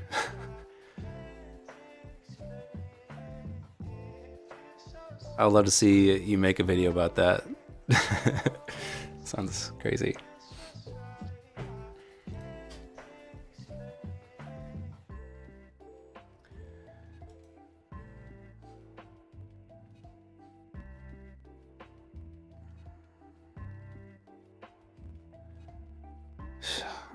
Man, I do want to buy, but not at a supply zone.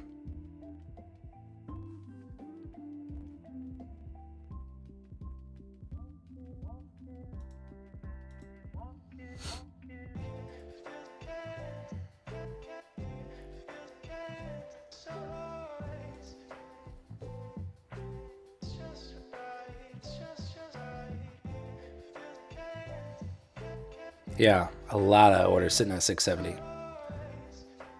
You're never disclosing the strategy. Yeah, fair enough. I mean, good for you. That's awesome.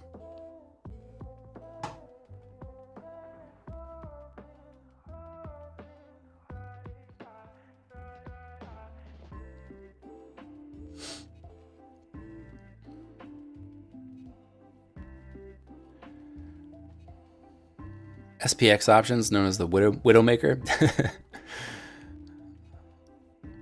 I kind of want to get back into SPX options, to be honest, with, you know, as it compares to like futures, I feel like there's a little bit more of a positional aspect you can take that's a little bit easier with options. Futures, I always feel like gotta have these like hard stop losses. Sometimes you just want to let it breathe a little bit. Yeah, I'm glad I didn't take that long. That was a decent sell candle.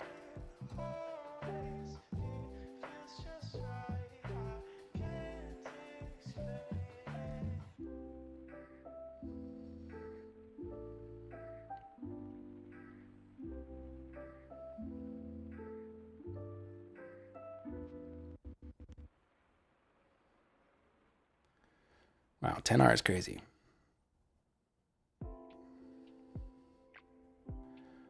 What's up, Only Mango? How you doing? Let's see if we have a dip buying opportunity.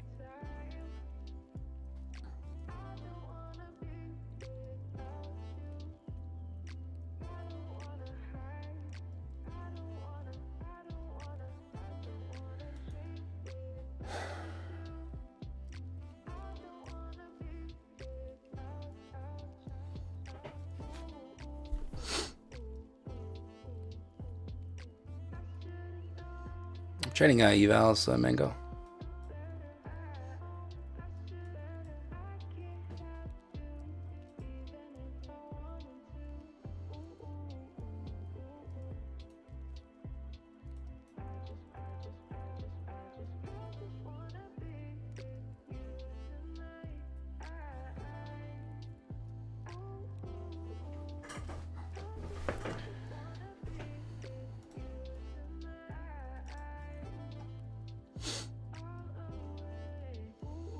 You ready for Topstep to drop more sales?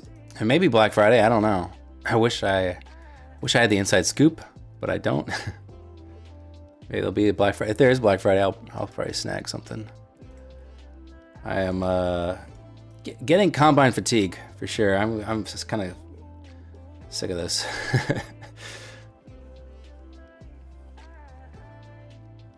All right, Evan, I'll hold you to it. How old are you? How close are you to retirement, man? I have the feeling you're in your late 20s. I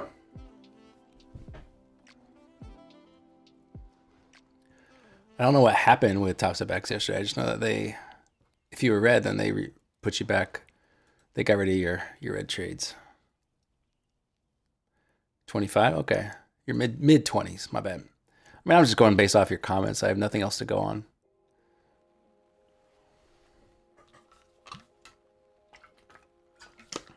Here's my question for you, Evan. Do you still trade the Analytica thing? What was it called? Futures Analytica? Because that guy seems like a massive scammer to me.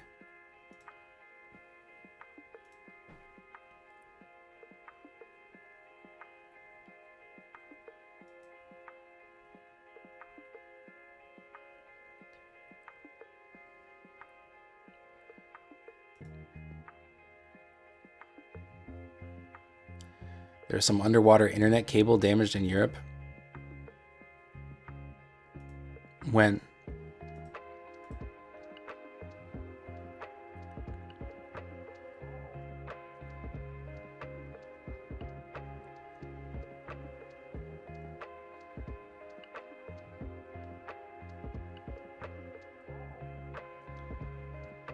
Yesterday? Okay.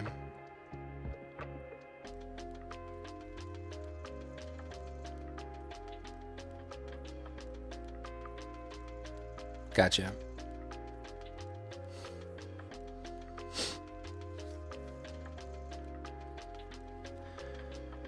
All right, yes, poking new highs here. NQ right behind it. Pretty bullish day. Now, after we made it out of that chop, nice grind higher. Long was the side to be on. After the overnight sweep of previous week low, previous day low, reclaim of that. Pretty nice move.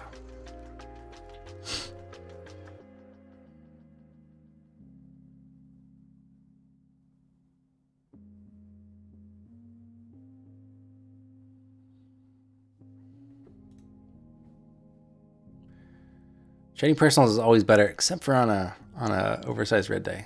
Then you'll be very glad you're on a funded firm. But yeah, on a green day, personal account's always going to win, I think, unless you're multiplying it by multiple funded accounts. You know, like I think I'd rather make,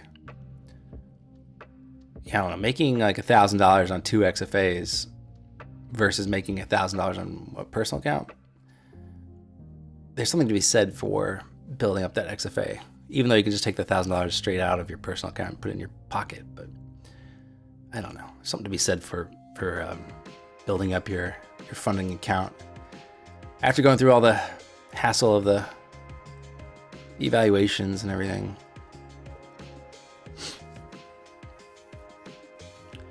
All right, I am expecting us to pull back a little bit more now. Let's see if we can do it. Let's see if there's a buying opportunity. Buyers are still interested.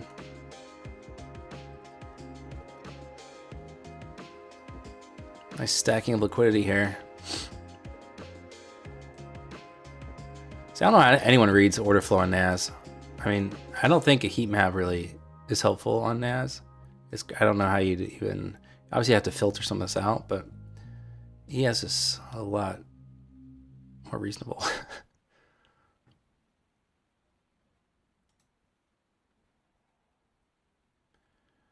What's your fee for withdrawals? No fee. All right, ES is poking highs again. Tempted just to scalp this long here.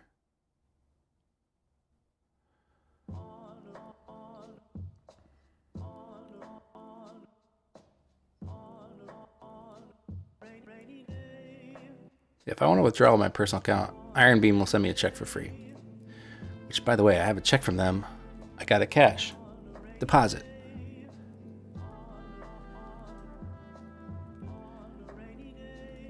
All right, I'm gonna try along here. Just see if I can just ride this grind higher a little bit.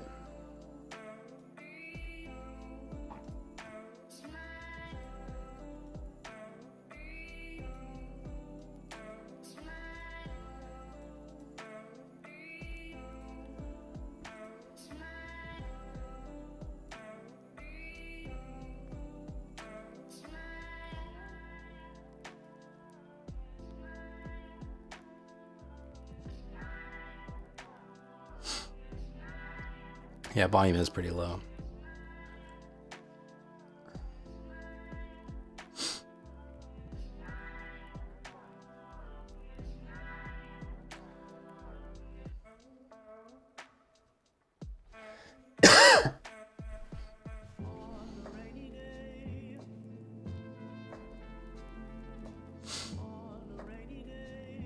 All right. Another try here at the highs on NAS. Right underneath 2-hour supply.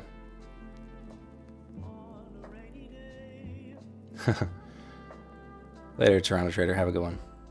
Nice pop here. Very nice. Let's continue the grind higher.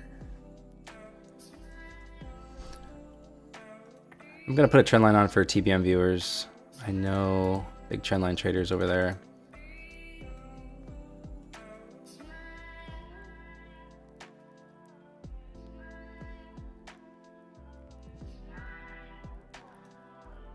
Very nice, very nice. It's a pretty good close on that candle. Let's get the continuation now.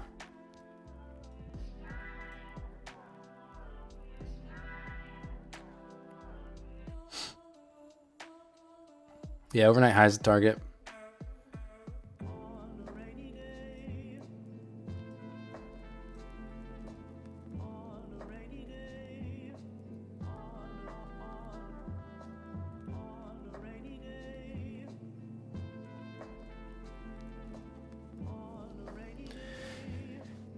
Yeah, Grizz did call longs from the open. He was right on.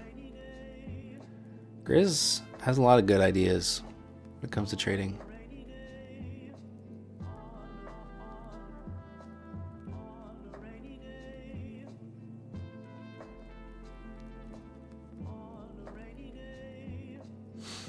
Yeah, I know he does.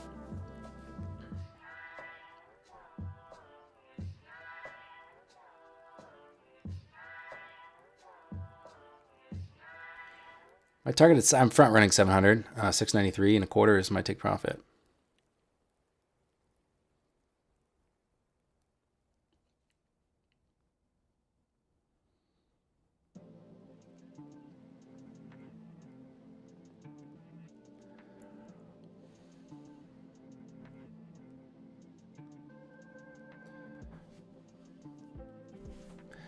Welcome TBM viewers. Hope you're having a good morning. Welcome to the stream. Got chopped up for about $1,000 loss before the breakout. Caught a little bit of breakout for about $750. And this is my next trade. I don't think I've taken a trade since that last green trade.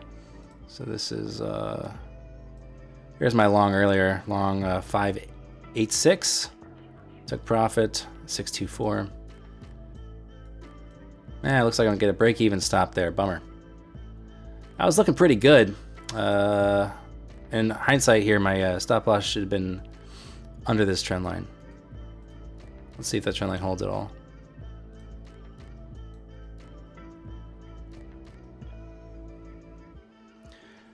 Trend line's holding for the moment.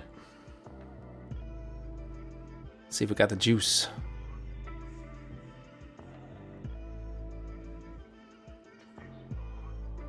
What do you think about setting a $70 profit target? Copy trade 5 accounts, $350 a day. Do this all year, then try to hit $200. Well, I mean, go for it, but it's not like you've cracked some code. Like, don't you think if you could have a $70 profit target and make that every day, that, I mean, you would, and then eventually you just do the same target with multiple contracts, and then have infinite money, essentially. It's just not that simple. But I mean, sure, try it out. It's just, I think you'll find in your pursuit to make $70, maybe you take a $200 loss, and then, okay, that sets you back, what, 3 days?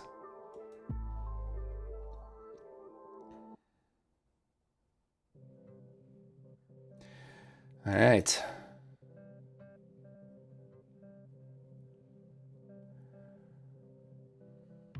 So my main goal for today was not taking an oversized loss because we had a choppy morning.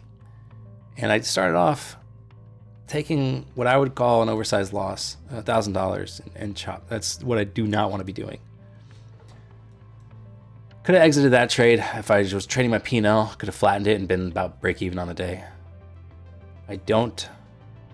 I really try to avoid trading my P&L as much as I can. It's hard in the funding firm world because you do have to be mindful of it. So far I'm pretty happy though. Even though I'm red, I'm pretty happy that I am keeping losses to a minimum so far.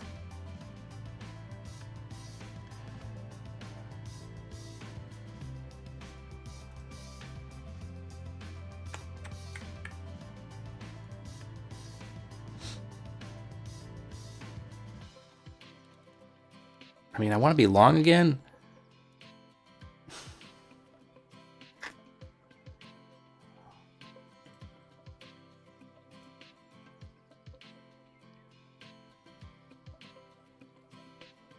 So my stop really needed to be, I needed to give it a little bit more room underneath the trend line. I was going for the break-even stop here, but initial stop I think was in the 40s.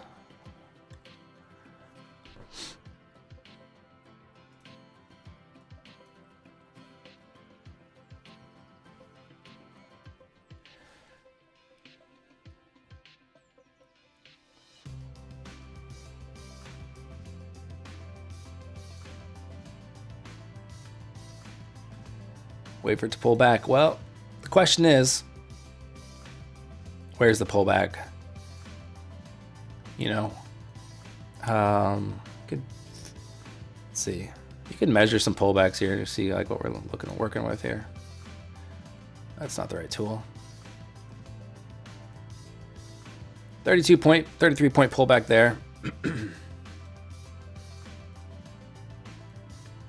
27-point pullback there.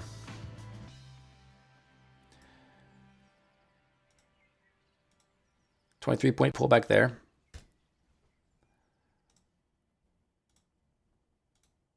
24-point pullback there. So between 20 and 30 points about are the pullbacks. So we continue that course. That's why a trend line works well too.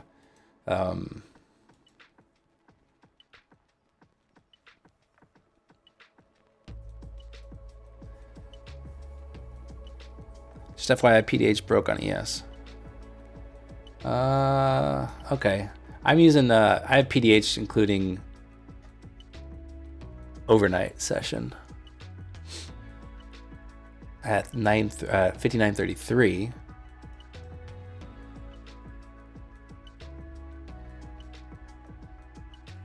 Wait. No, that's also, I mean, that's pretty much the cash session as well. I have it at like 33. Do you not have 33 as your PDH, Joe? All right. Interesting spot here. Nice little grind. I gotta go take a pee break. I'll be right back.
All right, what'd I miss?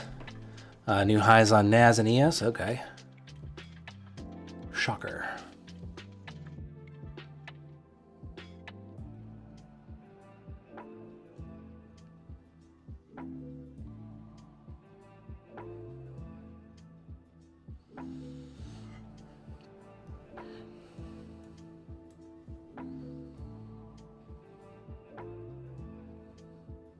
What's up, Pinata? How you doing?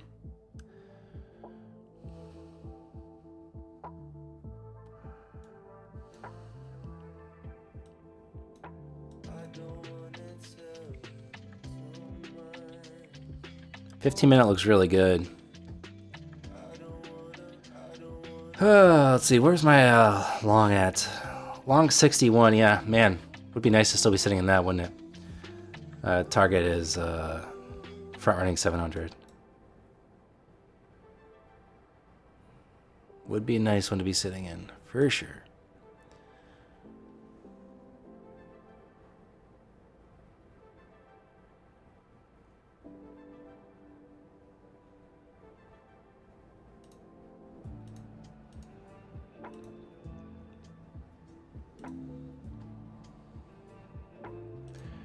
Does equities have different charts from broker to broker? No, it's a centralized exchange. Well, there's multiple exchanges, but yeah, no, it should all be the same price. The price is the price.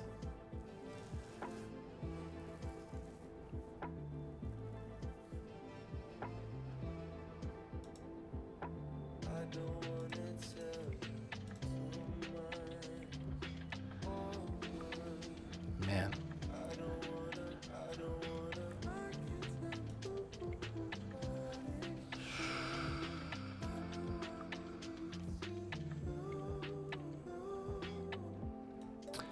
Yeah, Griffin. Yeah, good call. Good call. But you always tell me to hold it. Like yesterday, I think you told me to hold it too, but my exit was about pretty close to being right. No price is not the price? Bro, you're telling me NVIDIA is $143.69 on Thinkorswim, and if I load it up on Interactive Brokers, it's going to be a different price.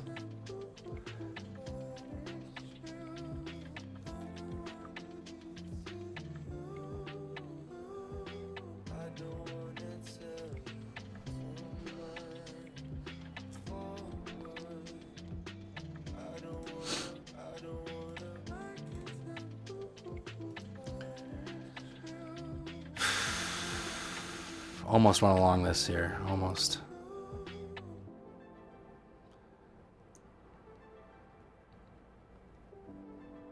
Bro, we're talking about equities here.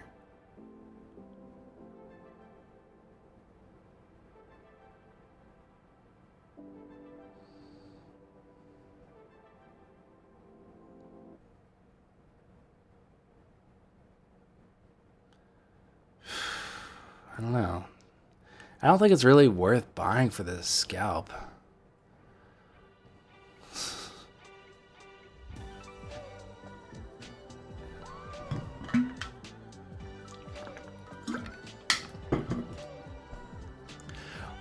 Well, okay, if you can get NVIDIA on Owanda for cheaper, definitely do it. You're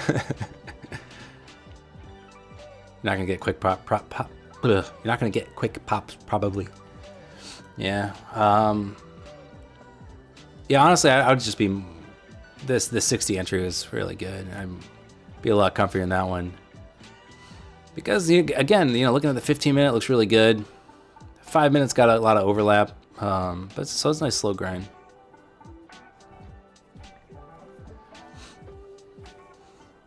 Yeah, it's not. We're not in shop anymore. We were in shop. This is a slow grind mode.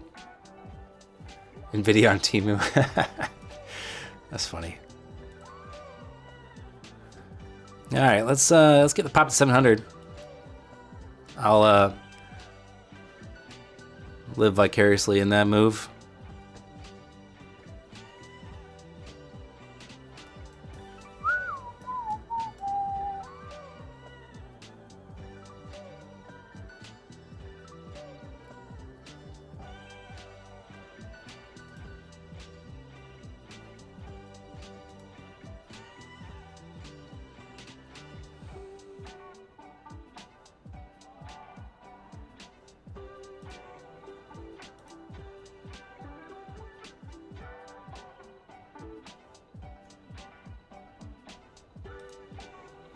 Yeah, micro's not a bad idea, Griffin. The downside is it's just like such a small room to my target.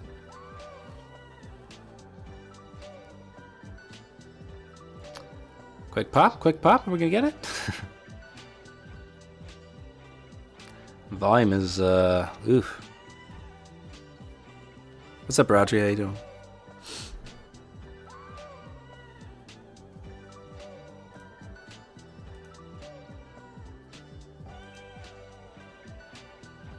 Here we go, here we go, come on.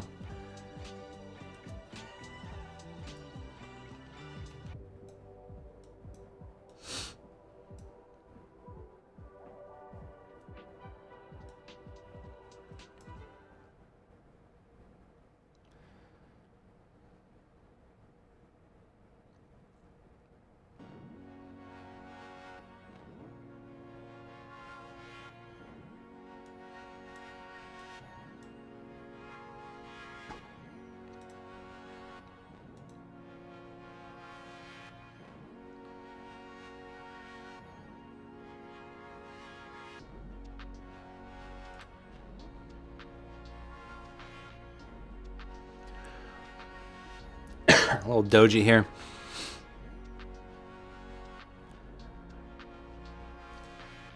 Are we really going to turn around before we tap overnight highs? Maybe.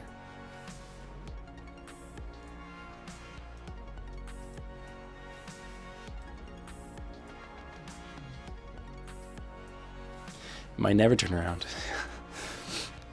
That's just true. I mean, it'd be nice if it didn't.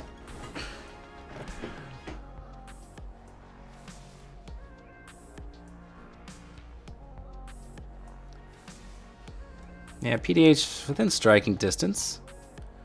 40 points or so.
Nice pop here. There's overnight highs.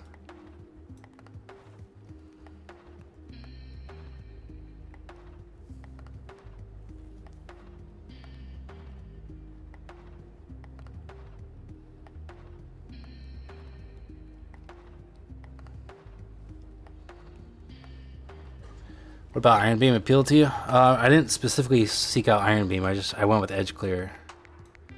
Came recommended by other traders. And then Edge Clear set it up through Iron Beam for me.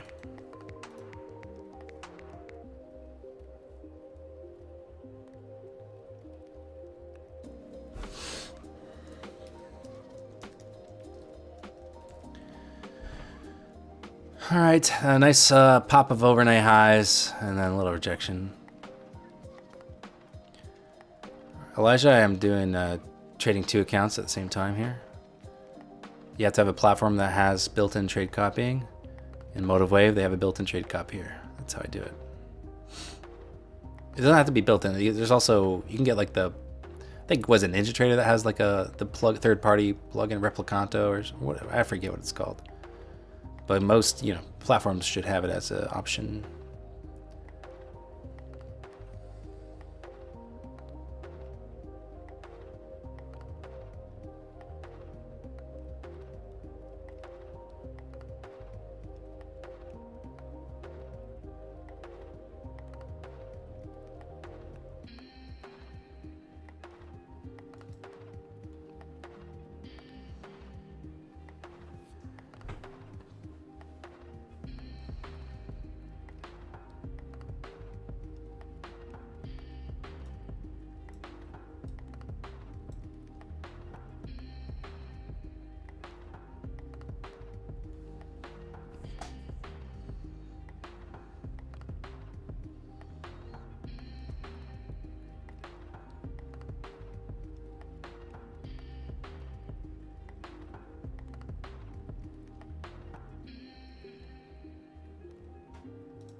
Yeah, Sierra chart has one too. Yep.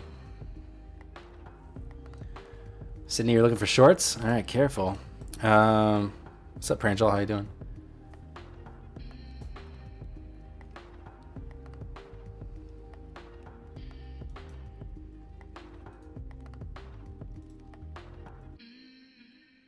One more sweep here. Overnight highs. I'll get into 700 here.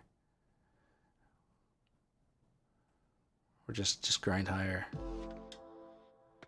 Continue the move.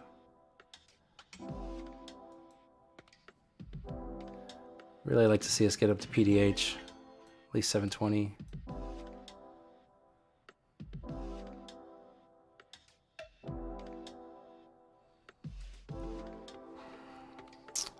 Nick, that drawing's not syncing on multi-screens. Isn't that like a trading view issue as well, not just Topstep X? I feel like trading view is like that.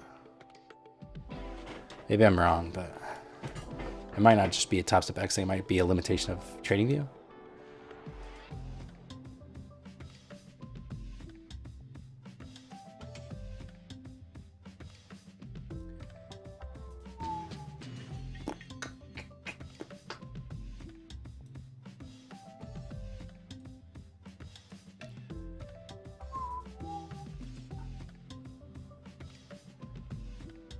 What are you looking for right now? Well, I don't know. I mean, I wanted to be long, but not generally not this high.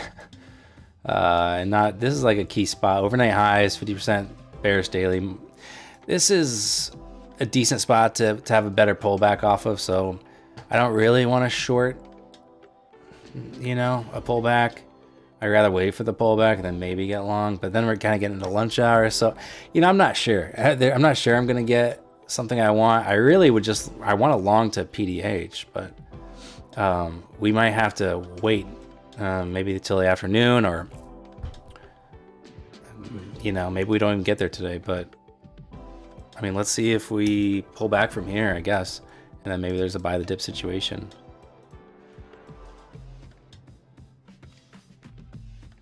Careful. I would say careful short this grind. You know, I mean, we may be hitting some rejection. This is, like, again, location wise, this is a good location to look for a pullback. But let me point out again, like at least the 15-minute chart, any higher time frame chart, they're very bullish. So be careful trying to short. Look at the 1 hour chart, very bullish. So maybe there's something to scalp, but just be careful. Maybe now we fall out of the uptrend here.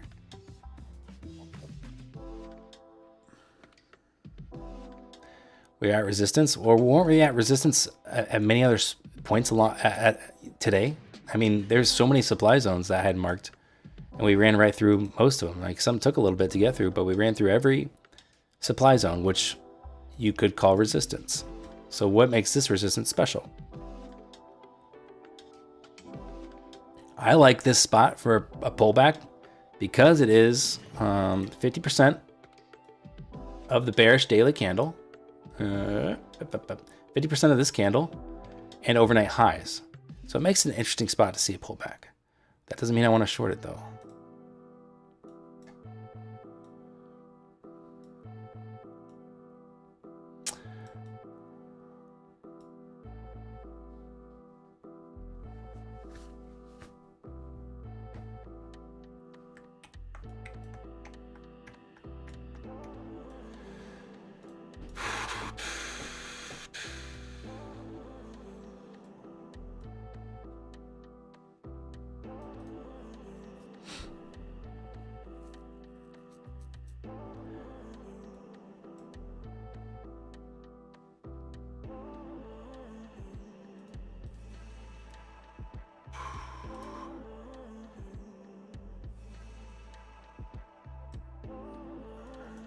Here's a footprint chart. Oof, gross. I cannot read this.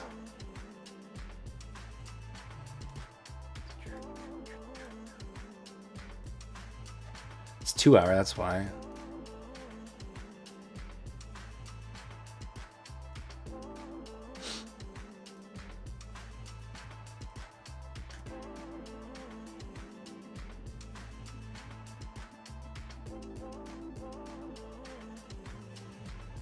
Why does this look so weird? Oh, there we go.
Rashi, are you Captain Sushi? You could change your nickname on in Discord to match that of YouTube, and that way it's easier to connect who people are from the live stream.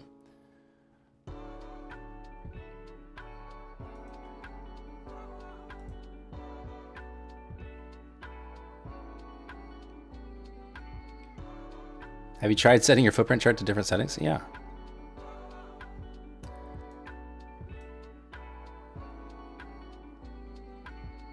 Do you have a footprint setting on ES that you like?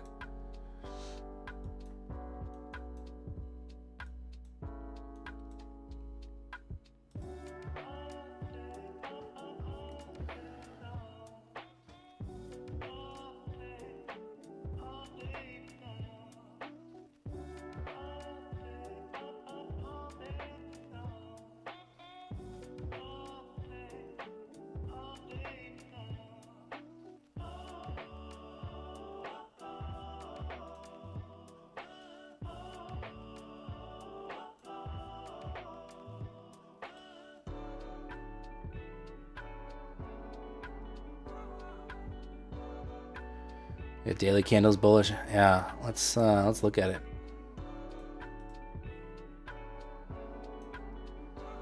Yeah, looking good. I'd like to see us close today above this level, this 50% level.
On NQ, use tick size 4 and set it to a delta profile.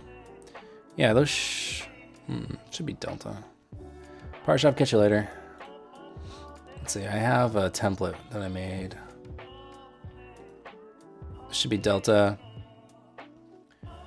And then he said a 4 tick size, so 1 point. I don't know what happened here.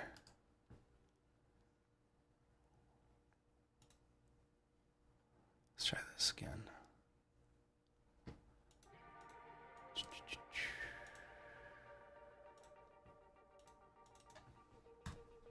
You said NQ though, right? My gosh, this is annoying.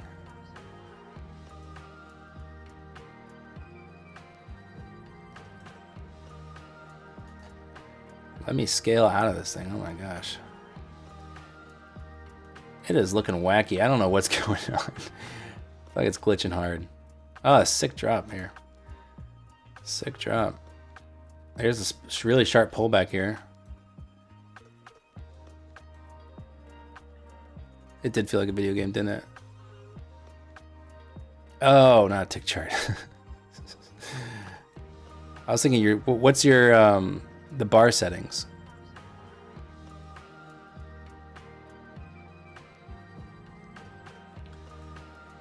Look at the sharp pullback here.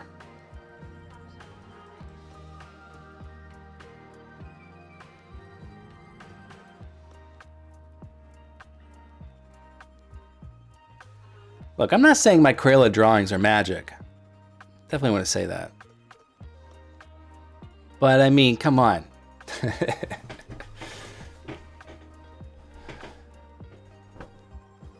Ever thought learning ICT? I mean, I watched some of his videos, and my God, is he a terrible teacher. I'm not opposed to the concepts overall. I like looking for liquidity sweeps. I don't really pay attention to fair value gaps, but yeah, I don't know. You could, it's just another way to learn price action.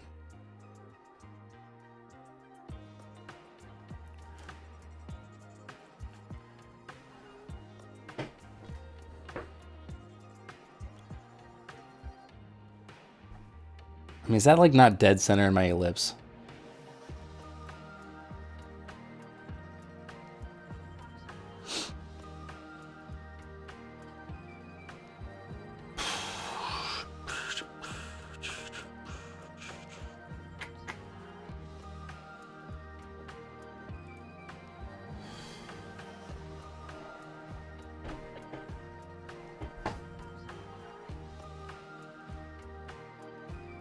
And next time I'm putting a buy order in your Crayola. Yeah, me too.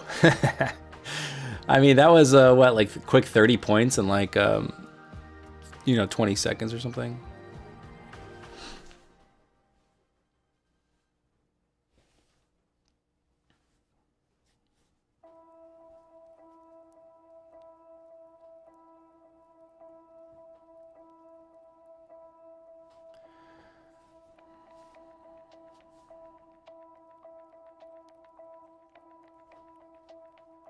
It's crazy to me that the people that learn ICT and then they like sell their own ICT course, like, bro, that shows how bad a teacher ICT is.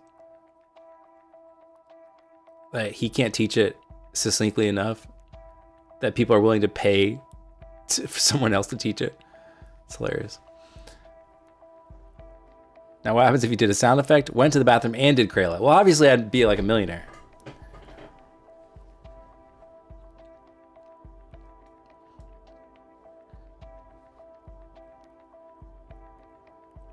All right, finally got an exit on this 1 minute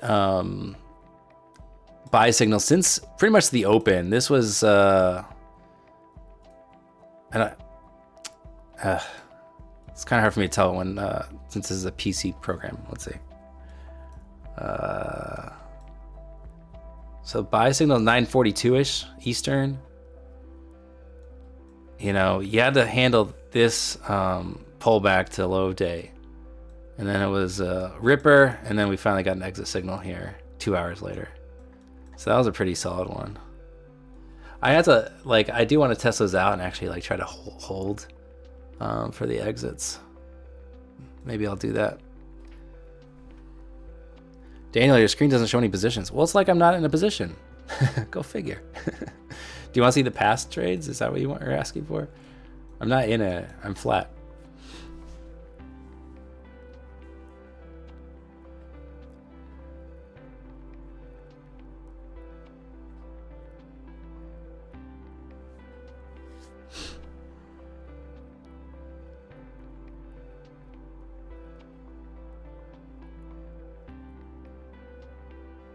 ICT will set you free of indicators once you understand it. Yeah. I love how high and mighty ICT traders get about not using indicators.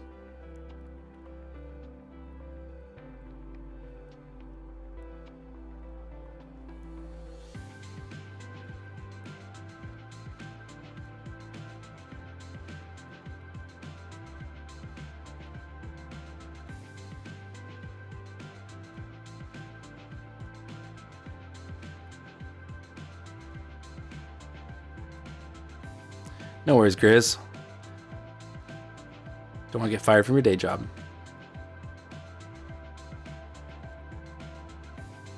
No, it is high and mighty wood chip. They're always high and mighty. Oh, use indicators, bro. Naked chart, man. It'll set you free.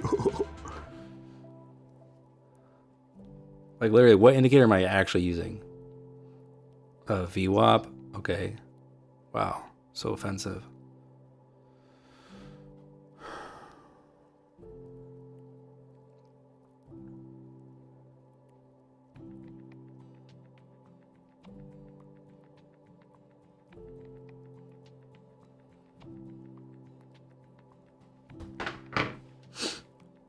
Another pullback into 660. And well, a little buy up there.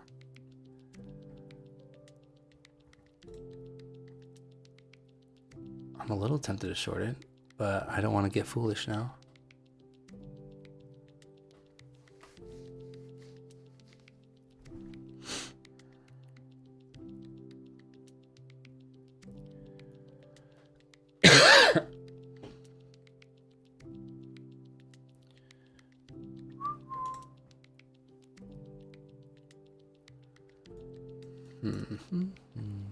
ES still has its PDH overnight highs up in the 33s.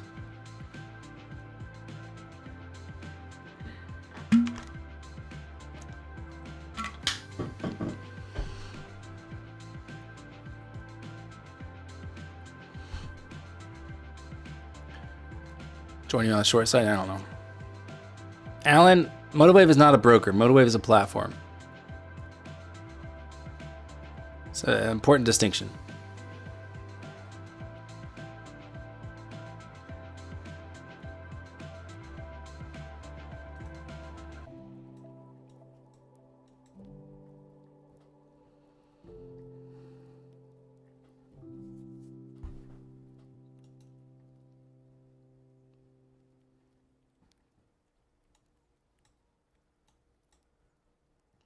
Yes, Motowave costs money. Yes. There's a 2-week free trial you can do.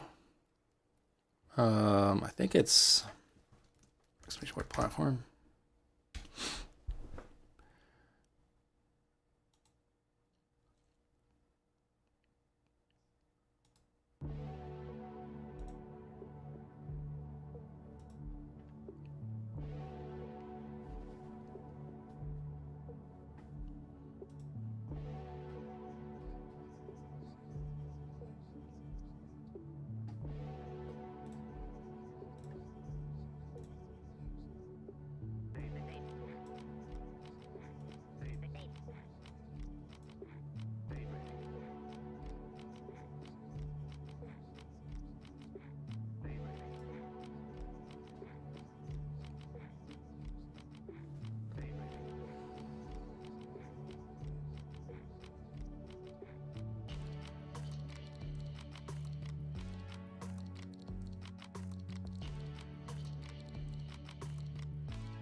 No, you can't copy across Topstep and Apex because they have different rhythmic logins, so it just doesn't work.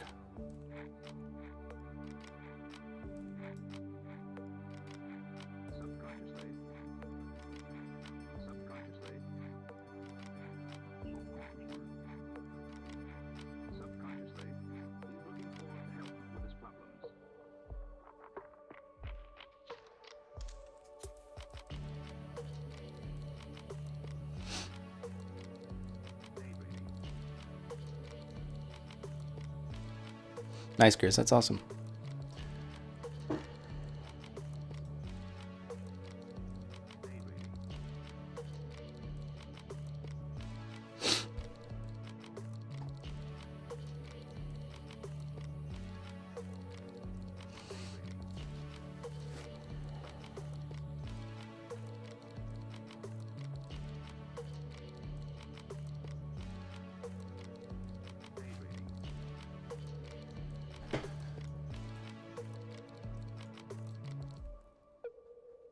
All right, here's 660 again. Bounce here twice so far. Let's see if we can bounce again or flush it.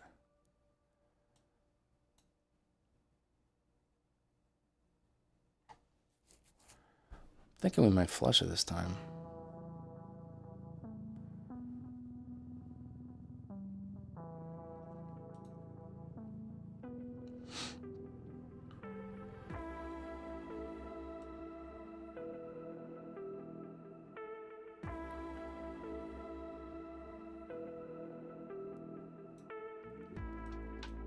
There's a little flush here.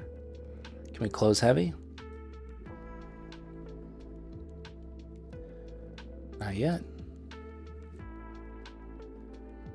Just a little sweep maybe? Let's see.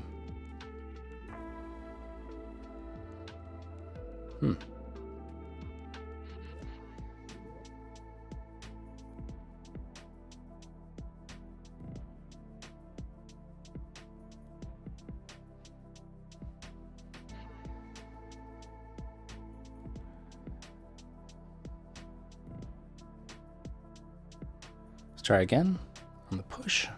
See if we can get a heavy close.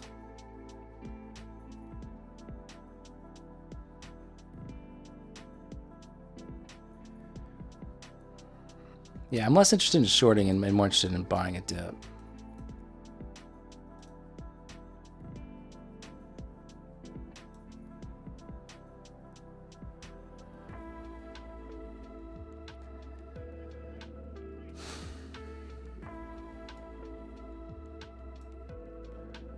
All right, so 2 little pushes. Did not get continuation yet.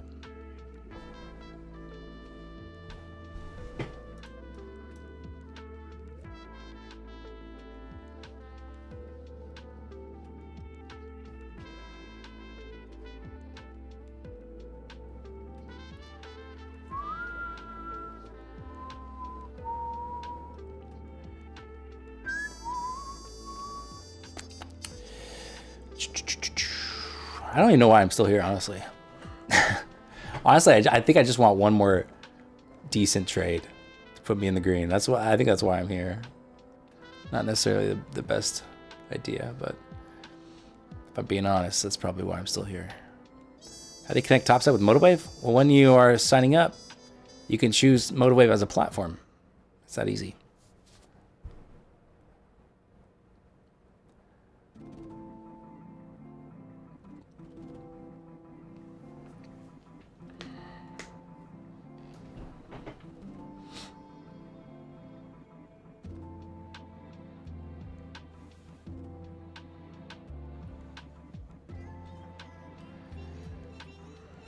So a true gap means no volume traded. A fair value gap implies that there is one side buying with selling on either side not encroaching. Yeah, that's just...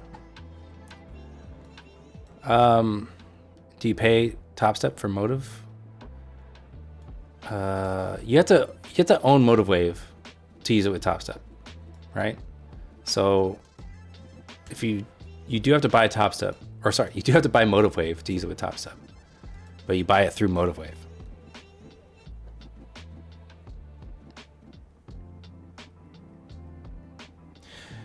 All right, interested to see if this little trend holds.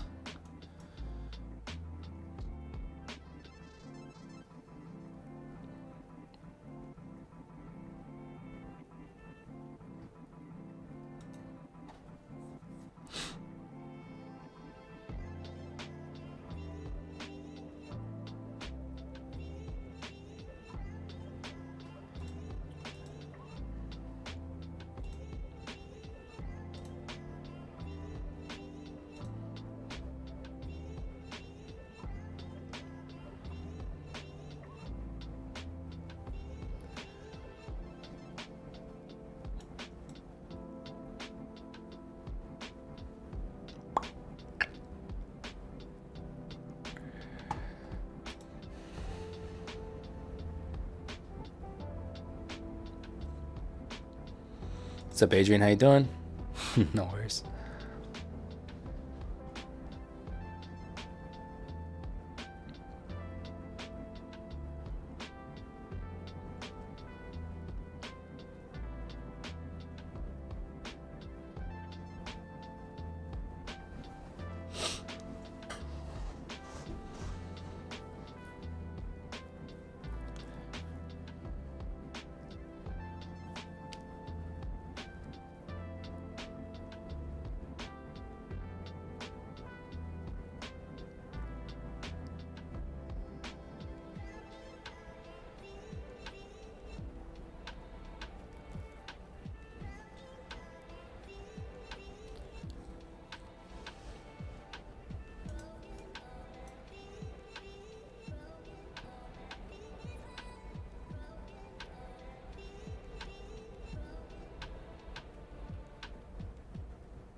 I want to look at it as like Grizz's example there of 10K. You're not turning 10K into 70K like you would a personal account, right? Because you're getting drawdown, right? So if he's trading 150K accounts, you know, he's taking, it doesn't make the same, to me, it doesn't make as much sense to do that.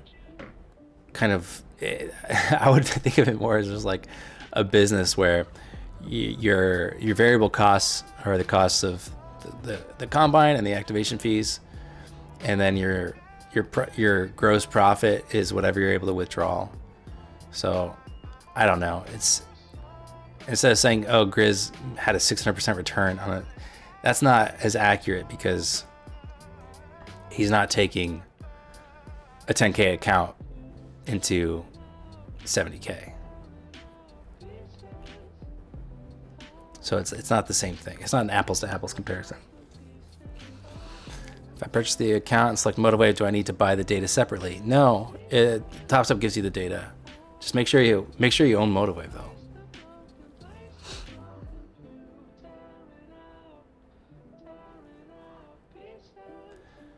Yeah, I don't know if there's a real apples to apples comparison that makes sense. Doing the funding firm fees, just look at it as a business. You know, don't care so much about the like the percent change. You know, it doesn't make as much sense.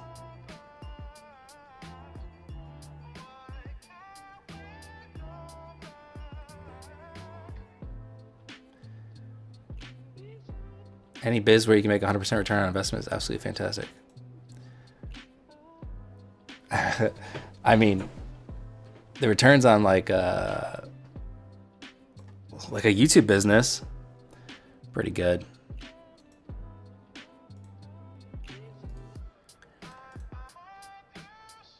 Like if I can make a photography video, I can make it for $500 and I can get paid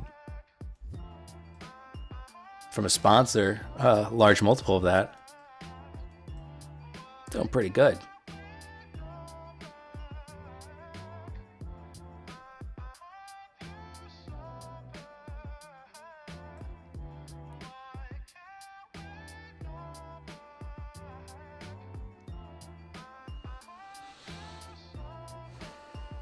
Do you add 120 an hour for your time?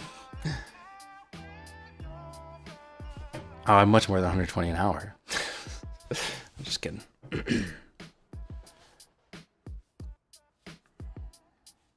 Your first videos didn't make anything? No, correct.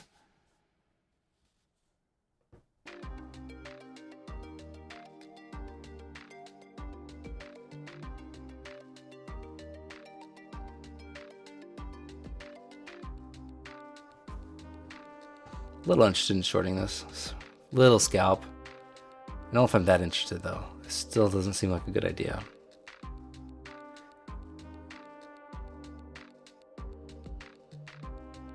Just like 10 points.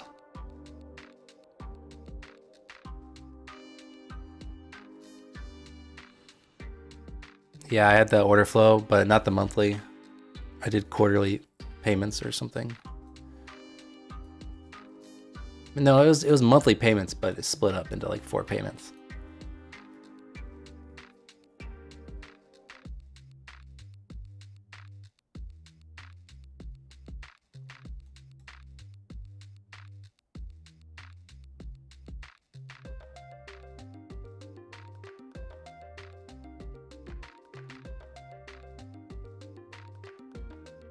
See you, Tina. Have a good one.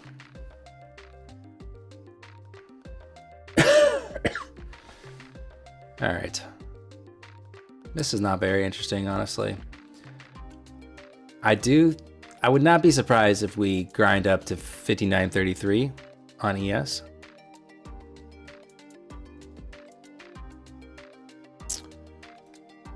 Some point today. But I don't know when. Obviously.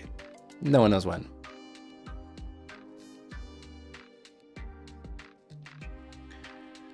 Just check the higher time frames real quick, see what they're looking like.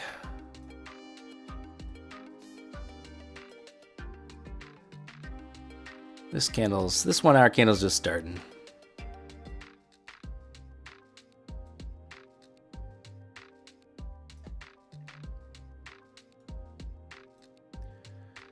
$30 still looks pretty good. So yeah, I would stay on the long side for the time being. Avoid doing anything stupid. Be a good idea. Well done, Jason.